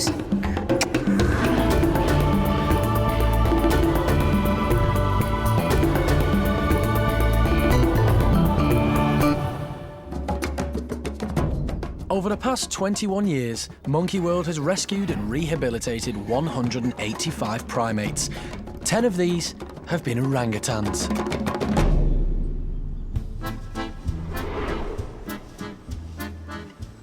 Today, animal manager Jeremy is in Paris to meet number 11. Baby female orangutan Linga at the Menagerie du Jardin des Plantes. Linger was rejected by her mum at birth and raised by the keepers. They were unable to integrate her with the zoo's older orangs, and now everybody hopes she'll find a home in Monkey World's orangutan creche. Jeremy's first job of the day is to introduce himself to Linger. On the premise that the best way to an animal's heart is through his stomach, like a man, this is going to be the way of getting to know Linger, and Linger getting to know me if I feed her, which is all good. Hello, Raphael. I've got your tea here. Goodness me, what do you fancy? Eh? Is that good? Is that what you wanted? But reading between the lines a little bit, she's obviously a professional eater. But we can use that to our advantage. What? What are you doing? What are you like? You're not exactly shy, are you? You're good. Very pretty little girl, aren't you? Yes, you are. Now, it's good to see that she is obviously quite precocious, quite forward, not shy, not intimidated. It's just nice that she's been brought up that way. And also she can see the other orangs next door to her. So clearly she knows what an orang is, and she probably knows she is one. All primates have different personalities, and getting to know them can be a challenge. 2 years ago, Monkey World headkeeper Lee collected baby Aris from Germany. Aris was brought up with gorillas, and Lee found a confident and outgoing orang waiting for him. Last year, keeper Mike brought Jolie back from Moscow Zoo, but she was very shy, and it took him several days to gain her trust. Have you packed your bags yet? Later, we see how Linger reacts when Jeremy takes the next step and goes into her enclosure. And at Monkey World, Alison gives last goodbyes to the woolly monkey she hand-reared from birth. Monkey World Ape Rescue Centre is home to 59 chimps, the largest natural living collection outside Africa. All the chimpanzees have been successfully grouped into troops. The largest is Paddy's family of 19. Chimps are intelligent and inquisitive.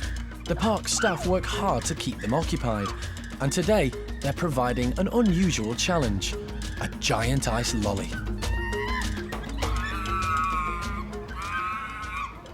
And here's Paddy, the head of the troop and the first on the scene. The giant lolly is the perfect way to cool down on a hot summer's day. By providing them with just one treat, the keepers hope the troop will work together as a team. This should keep them occupied for hours.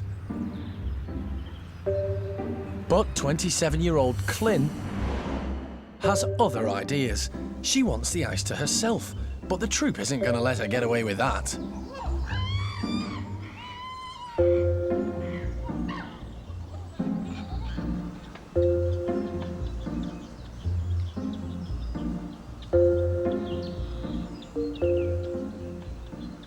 The ice is filled with different fruits, and smart Cindy has found a stick to dislodge the tasty bits. In the wild, chimps use a variety of tools to help them extract food, including twigs and straw blades to help search for termites and stones to crack open nuts.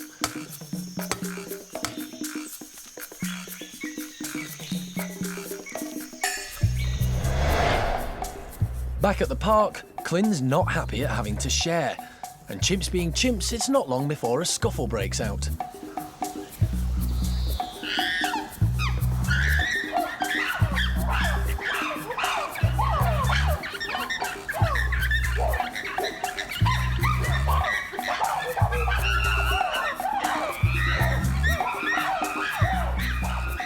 And there goes Clin with the ice again. Clin had a traumatic start in life.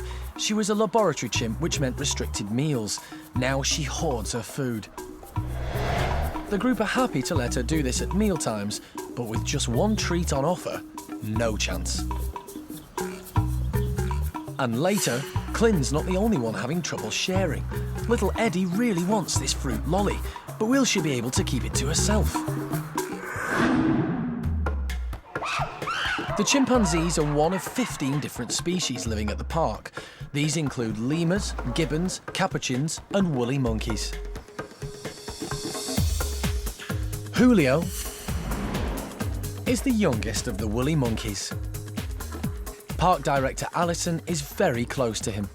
He's just a superstar. He loves playing with, pushing out of the way, grabbing food from whether it's the dominant male, any of the dominant females. He still likes seeing the old girl Susie. And he's just a playful, lovely little lad that they all love.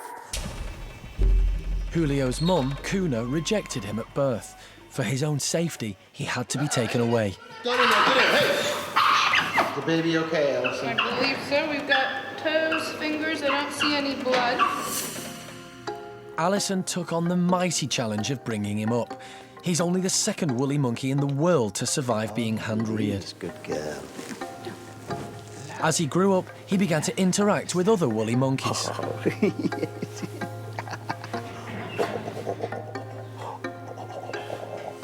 And now, Julio is 18 months old and looking good.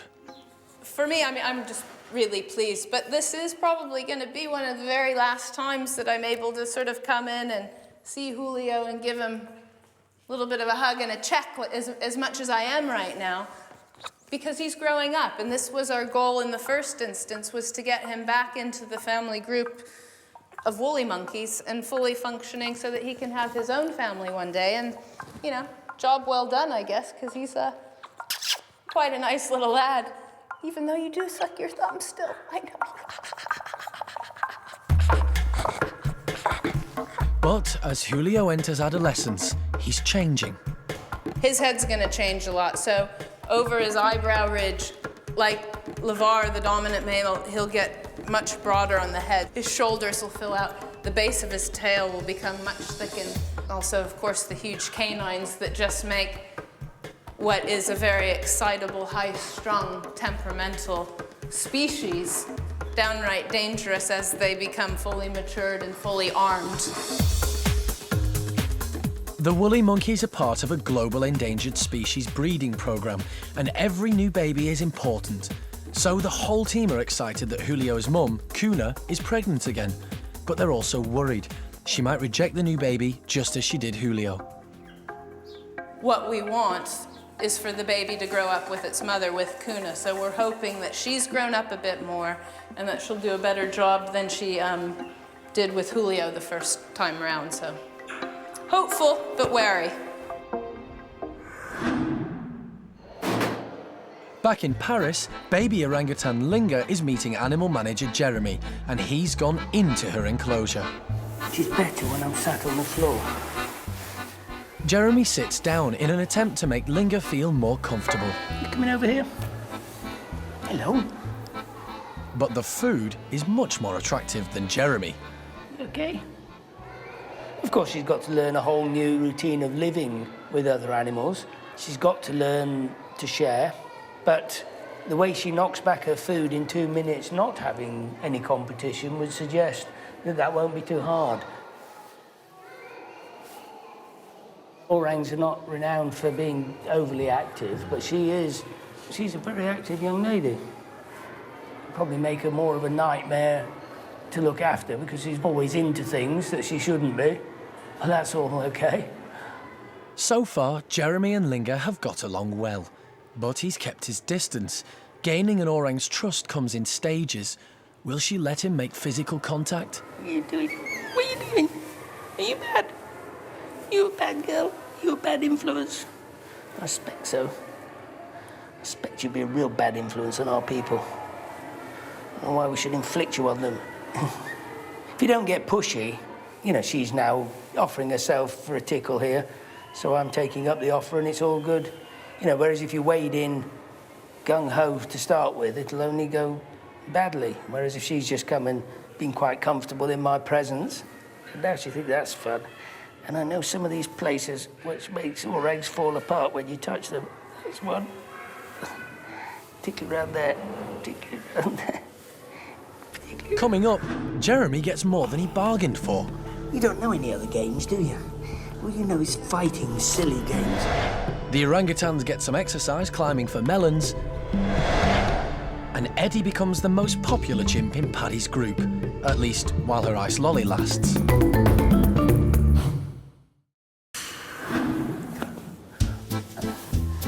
In Paris, Monkey World animal manager Jeremy is getting to know baby orangutan Linga. She's being transferred to Monkey World's orangutan creche, and she's much livelier than Jeremy expected. Not the aerial assault, no, no. That is not fair. It's just not fair. Linger is very taken with Jeremy and loves their play session. Change my mind, you're not coming home with me anymore. And she can give as good as she gets. I'm getting bored with this game. You don't know any other games, do you? All you know is fighting silly games. You have got too much energy and you're too ugly and we don't want you. We've changed our minds, you're not coming home with us. You're just a roughy, tufty, horrible, smelly, rotten monkey. Changed my mind. She's too rough. We're going to leave her. She's too horrible. See you later, when I've cancelled your ticket. Yes. You got him?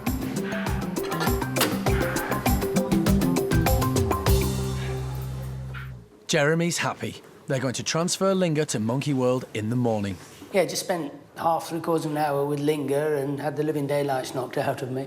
But it's really good that she's not focused like an animal that's been hand-reared by, say, one person with no proximity to others of their species, because she's, you know, she's very outgoing, she's very forward, and a hand-reared animal will really focus on one person and get sort of imprinted, and she's not like that at all.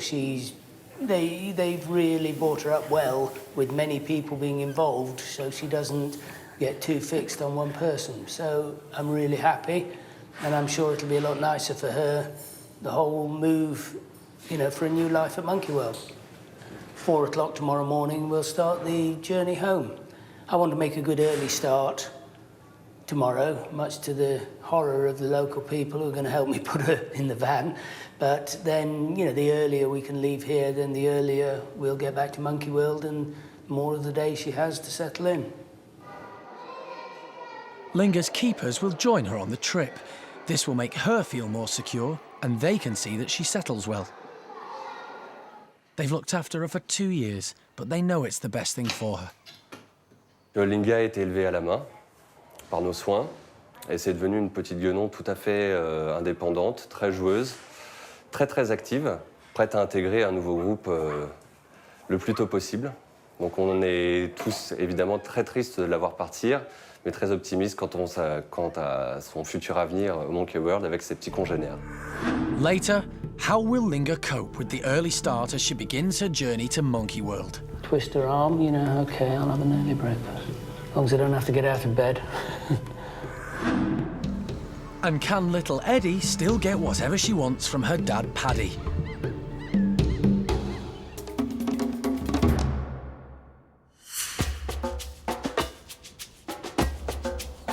Eventually, Linga will join the park's 13 orangutans that are split into 3 groups. One of these is headed by male Tuan.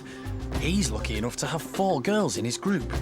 Today they're having a treat, sweet-tasting melons.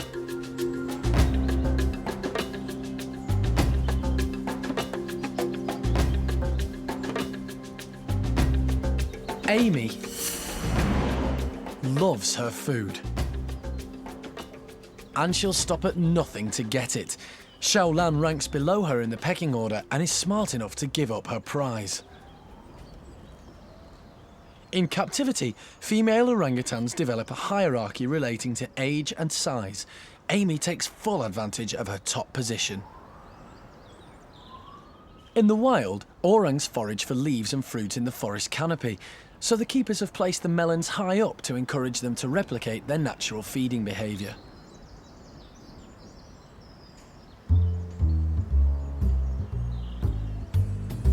"21-year-old Tuan wants some melon. Unfortunately for Roro, he wants her melon. But she's not handing it over without a fight. Orangutans naturally move slowly, but for them, this is a full-on punch-up. Roro's only half Tuan's size, so there's only ever going to be one winner.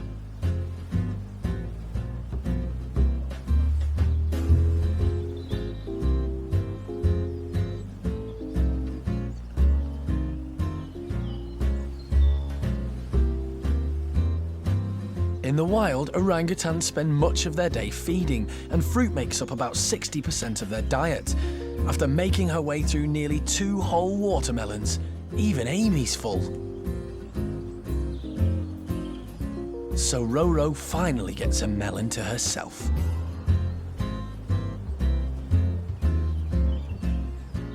But she's going to have to be quick. Tuan's back again. Poor Roro knows she's no match for him, and she backs off. Again.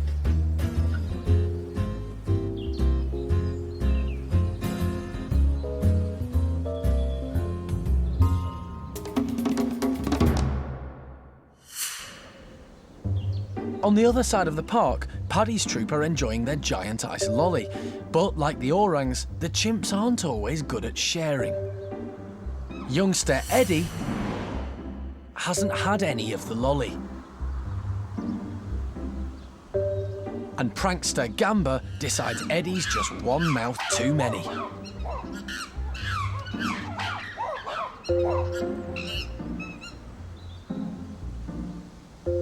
Drastic measures are called for, and after eyeing up her options, it's Dad Paddy she targets. She may well be the boss's daughter, but she can't always get her own way. As a baby, it was a different story. She could have whatever she liked from her dad and stopped at nothing to get it.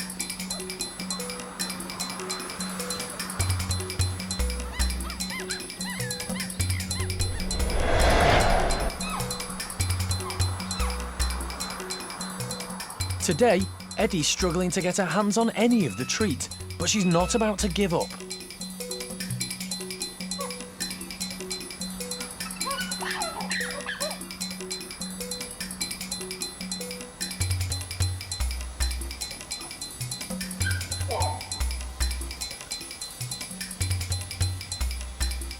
And finally, her persistence pays off. But she's about to get a taste of her own medicine.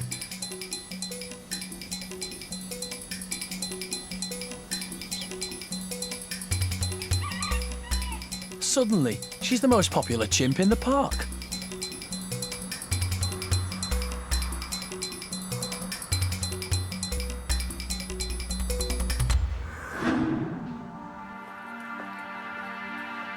It's 4 o'clock in the morning in Paris, and Jeremy is getting Linga ready for her journey to Britain. Right.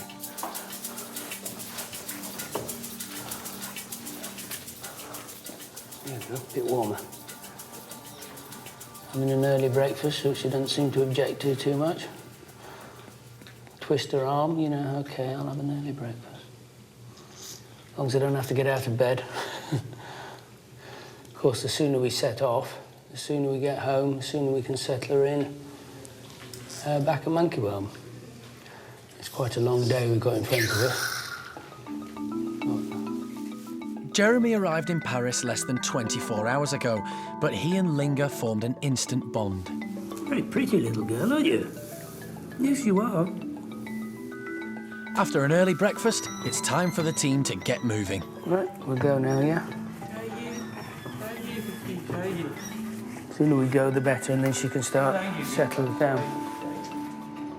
And her keepers are travelling with her to make her trip as comfortable as possible. Britain is 10 hours away, but when she finally arrives in Monkey World, Linga will be in safe hands. Monkey World is the European creche for orphaned orangutan babies.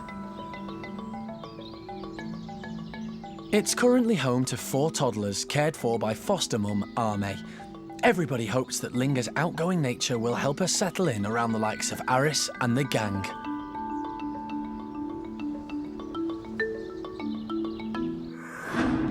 Next time, little Linga's confidence deserts her as she takes her first steps on British soil. Come on then. Let's go. Come on, Linga. Good girl.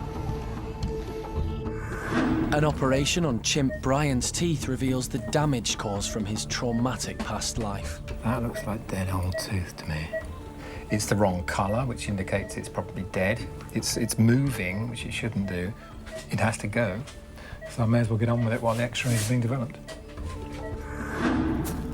And stump-tailed macaque Coco gets a helping hand. It's quite simple, really. You know, why walk when you can have a ride?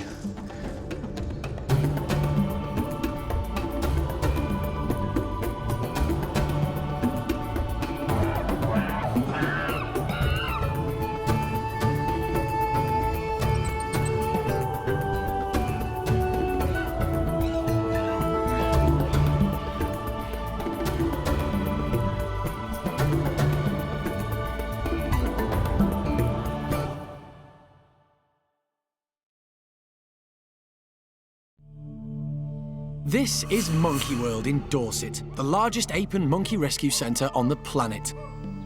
Today's programme is a Monkey Life special.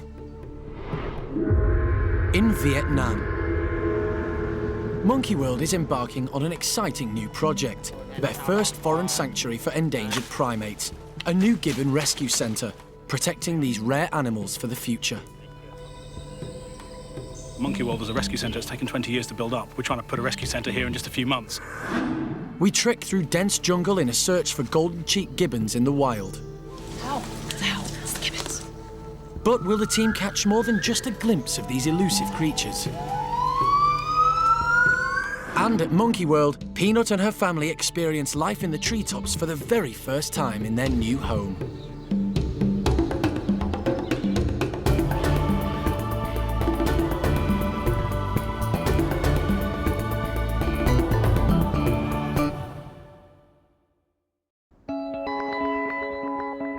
In the past 20 years, Monkey World has rescued and rehabilitated 185 apes and monkeys from all corners of the globe.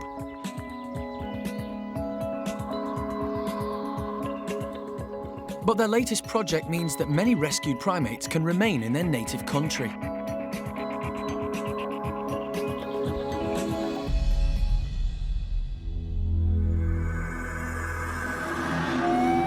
"6,000 miles away, in Vietnam, the Monkey World team is breaking ground on their biggest international project to date. A rescue centre for golden-cheeked gibbons.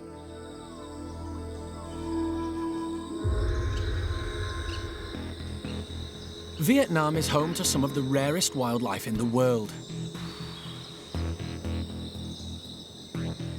Poverty in rural communities has led to endangered wildlife being the target of the illegal poaching and smuggling trades.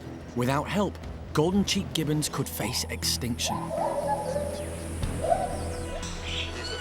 We knew that there was a big demand and trade in them illegally on the black market, and yet nobody knew anything about them in the wild, except for most conservationists were saying, actually, there are other species that are more critical.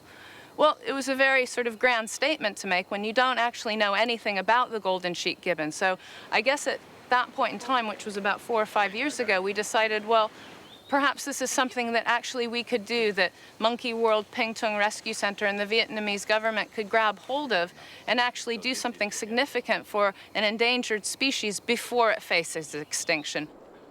5 years in the planning, the new sanctuary will be run by Monkey World and Taiwan's Ping Tung Rescue Centre. Joining forces with the Vietnamese, the three nations will build the first official rescue centre of its kind in this country. So I'm very pleased to be here today to break ground for this rescue centre, but really this is only a small part of the overall project where we are trying to aim to create the highest level of scientific work for conservation, for welfare, and to get the gibbons back out into the forest. So thank you very much and all the best for a successful future. Thank you.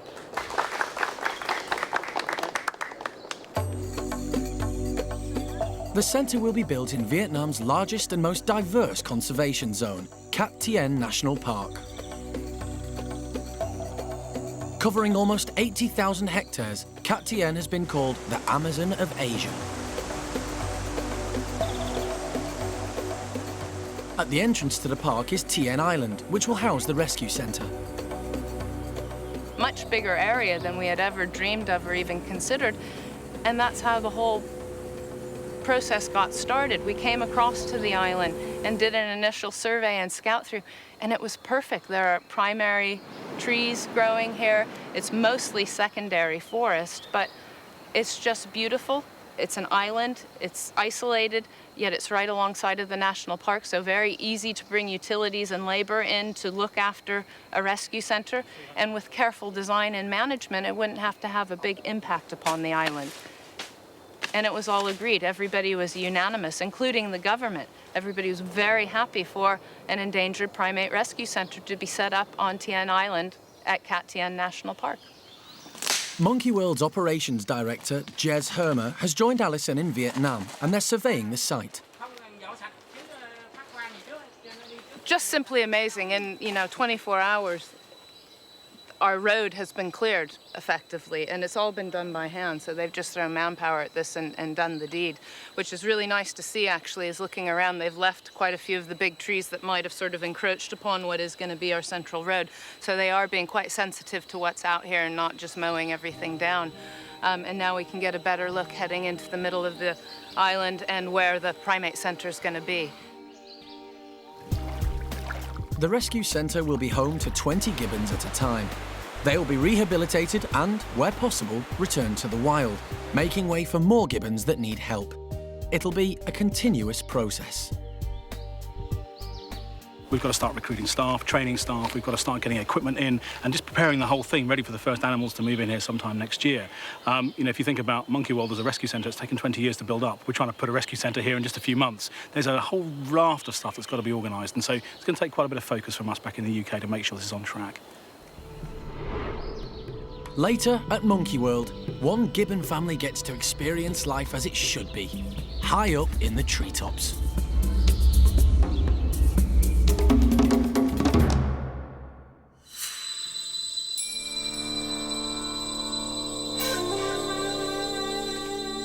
It's 4 a.m. in Vietnam.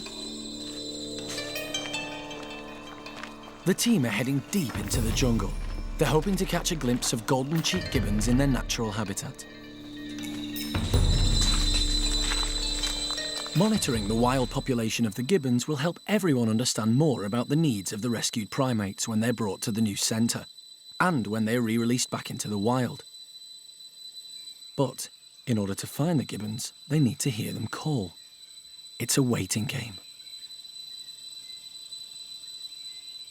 They normally call an hour after dawn, so we've still got some time. But the thing is, you know that they're really close, you know they're within 500 metres of you. But without that trigger of a call, and they're so silent otherwise. Monkey World keeper Marina has been studying Cat Tien's wild golden-cheeked gibbons for the last 4 years. The group she's hoping to show Alison is known as Howe Family. It's been about an hour since sunup. We haven't heard them. We heard a neighbouring group, but not this group. So I think we're going to head back towards the centre and we'll take it slowly and see if we can eventually catch up with Howe Family.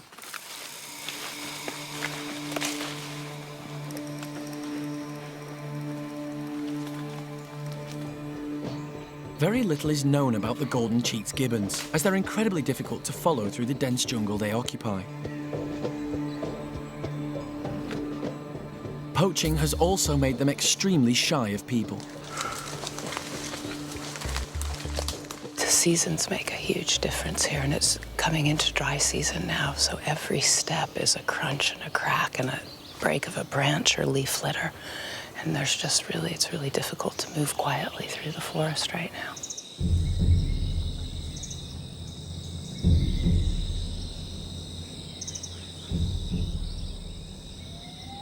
At last, the team hear familiar calls.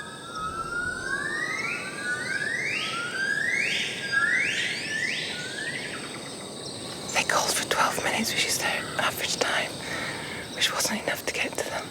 But they're probably within 150 metres of here, hopefully at a fruit tree. So just waiting for some kind of sign to find out exactly where they are. Marina has been living in Vietnam for the last 2.5 years. She's endured the jungle for up to 2 weeks at a time, and her findings are going to be crucial for the new rescue centre. Alison wants to ensure the environment and conditions they build at the centre are perfect for the rehabilitation of the rescued gibbons. Marina's just done an absolutely fantastic job for 2 years studying the ecology and biology of the golden-cheeked gibbons. Most people say, well, what does that really mean? The ecology means how does the animal impact and interact with its environment. So that basically covers everything about your life history. Marina's work in Cat Tien National Park has been unparalleled. It will be probably the definitive work on golden-cheeked gibbons in the wild. Indeed, many people have failed where Marina has succeeded.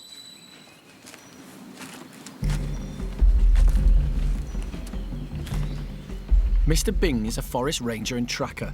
He's been working with Marina since she arrived in Vietnam.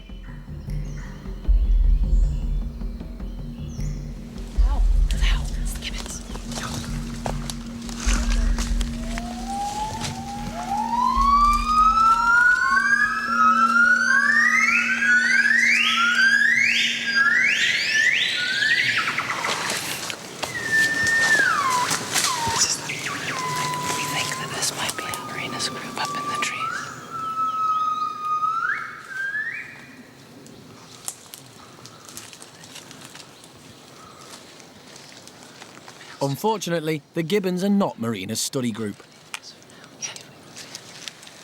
I'm gutted. Marina may be disappointed she didn't get to see her gibbons, but catching a glimpse of these shy creatures is fantastic for the team.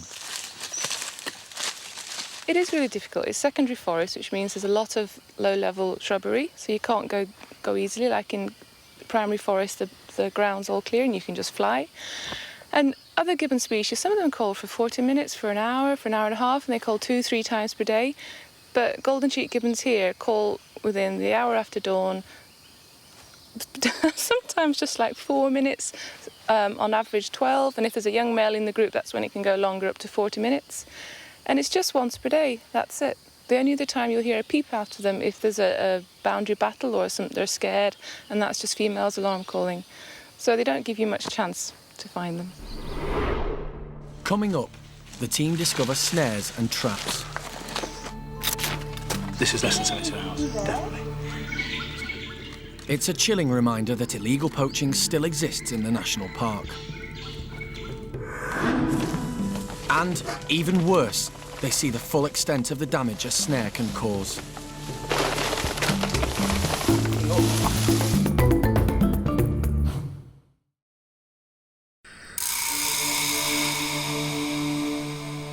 In Vietnam, the Monkey World team are back in the forest of Cat Tien National Park. Marina wants to find How family, one of her golden-cheeked gibbon study groups.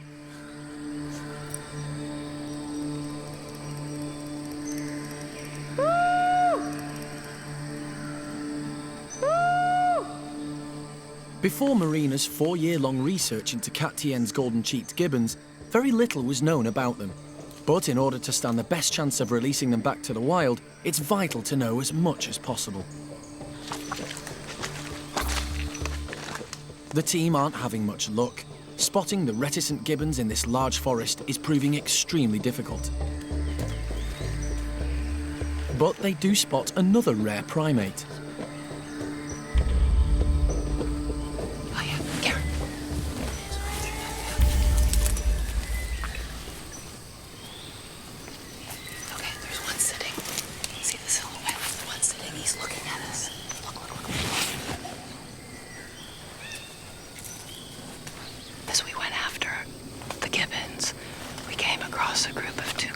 digesters, which are really sort of quite big-bodied monkeys, and they've actually got a chambered stomach. They're very unique. They're ruminant digesters, so all they eat really are leaves, and then they sit like a cow in the tree and digest. So it's actually a really good opportunity to try and see the dukes because they're pretty calm, and they'll just sit there digesting their breakfast and burping a lot and looking back at us. Duke langurs are classified as critically endangered. They too fall victim to the illegal wildlife and smuggling trades, so the new rescue centre will also offer sanctuary to them. The Vietnamese government and forest rangers known as the Kim Lam work hard to preserve its wildlife. But despite international treaties and domestic laws, the trade continues.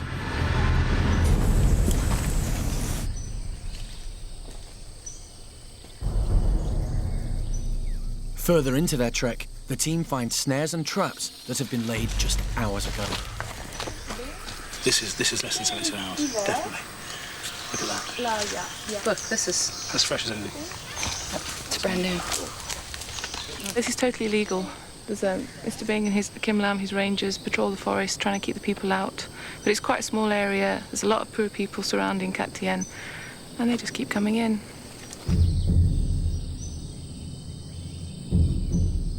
They have found laid branches and leaves. This is the snare line. The animal is forced to find an opening, which leads straight to the trap. So if you were an animal and you came along here, that's what's going to happen to you. And it cuts in, and you turn your leg off. But what generally happens is it doesn't kill them. So it will just leave them to sit there for days, weeks on end sometimes, just dying a slow, lingering death, which is a great shame. When I was here 2 years ago, I never saw any snare lines because this is very close to the headquarters. It's right next to the headquarters of the Kim Lam. Yeah, it's just saying lots of people are liking it at the moment and more are coming in. And this was the best protected area within the park, so hunters are here, it means the other areas maybe are getting worse. The national park is now having to employ more forest rangers to keep the poachers out. Now, people have been hunting like this around here for years and years, but, you know, the forest is getting smaller, the concentration of hunting is getting much tighter, the effect upon the natural environment is getting much more severe, and it's an issue of education, essentially. The local hunters don't necessarily need to come in here anymore and hunt these small mammals. It's not essential for their survival, but they do come in as part of their cultural heritage, and until somebody can get the educational points across that actually this is damaging the forest irreparably, you know, this is never going to stop. Sadly, in just one day, the team find many different traps that they need to dismantle.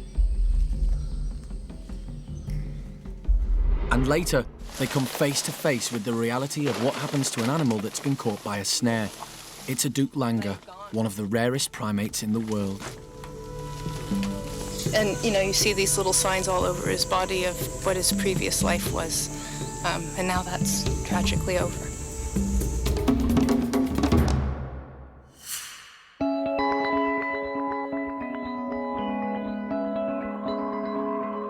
Over the last 7 years, Monkey World has rehabilitated 8 golden-cheeked gibbons at the park in England. It was the only suitable place for them to go. One family, Pung Yo, Peanut, and their young son Tien, are about to experience something new.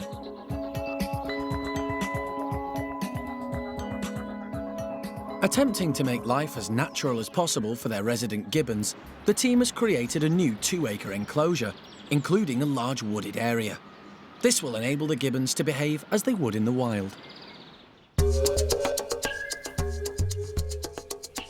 Dad Pung Yo is first on the scene.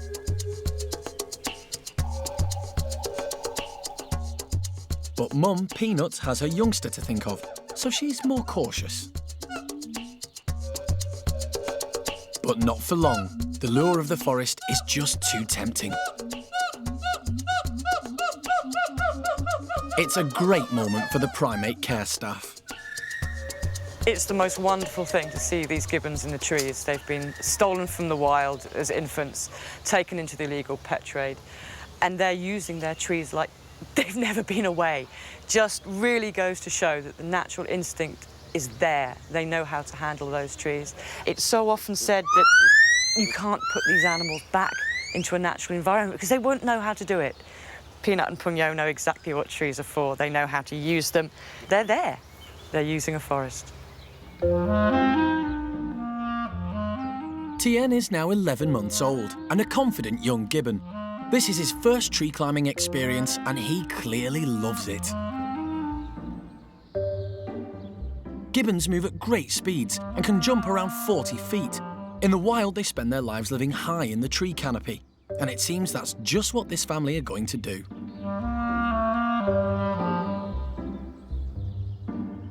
Peanut and Pungyo were stolen from the forests of Vietnam. Their son, Tien, is actually named after Tien Island, and one day it's hoped they can return to where they belong.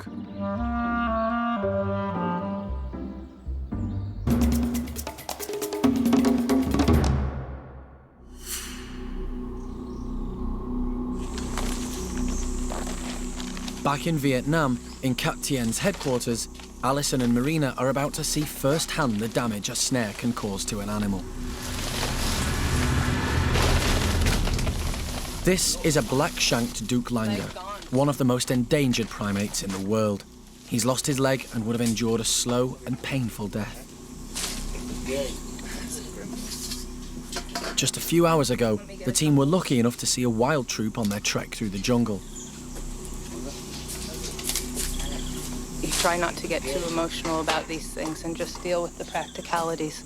But when you start looking at him, it's just really difficult because you see signs of his previous life. He's got a cut on his face and a torn ear. He's sort of coming up to adulthood, coming to be a mature male. He was probably challenging the adult male in the group to become the dominant male. And, you know, you see these little signs all over his body of what his previous life was. And now that's tragically over. Marina is taking hair samples and the vet is gathering information. Hopefully they can learn something about this species from this incredibly sad situation. Cat Tien is the most protected national park in Vietnam, and law enforcement is taken very seriously. At the ranger station, the poachers of the Linger have been caught and are in handcuffs. They will certainly receive a prison sentence for this crime. Once word gets out that the authorities are going to seize the animals and prosecute the smugglers, the trade will stop because nobody will want to spend the money on trying to steal Langurs or Gibbons from the wild, especially if they know they're going to get thrown in jail for it.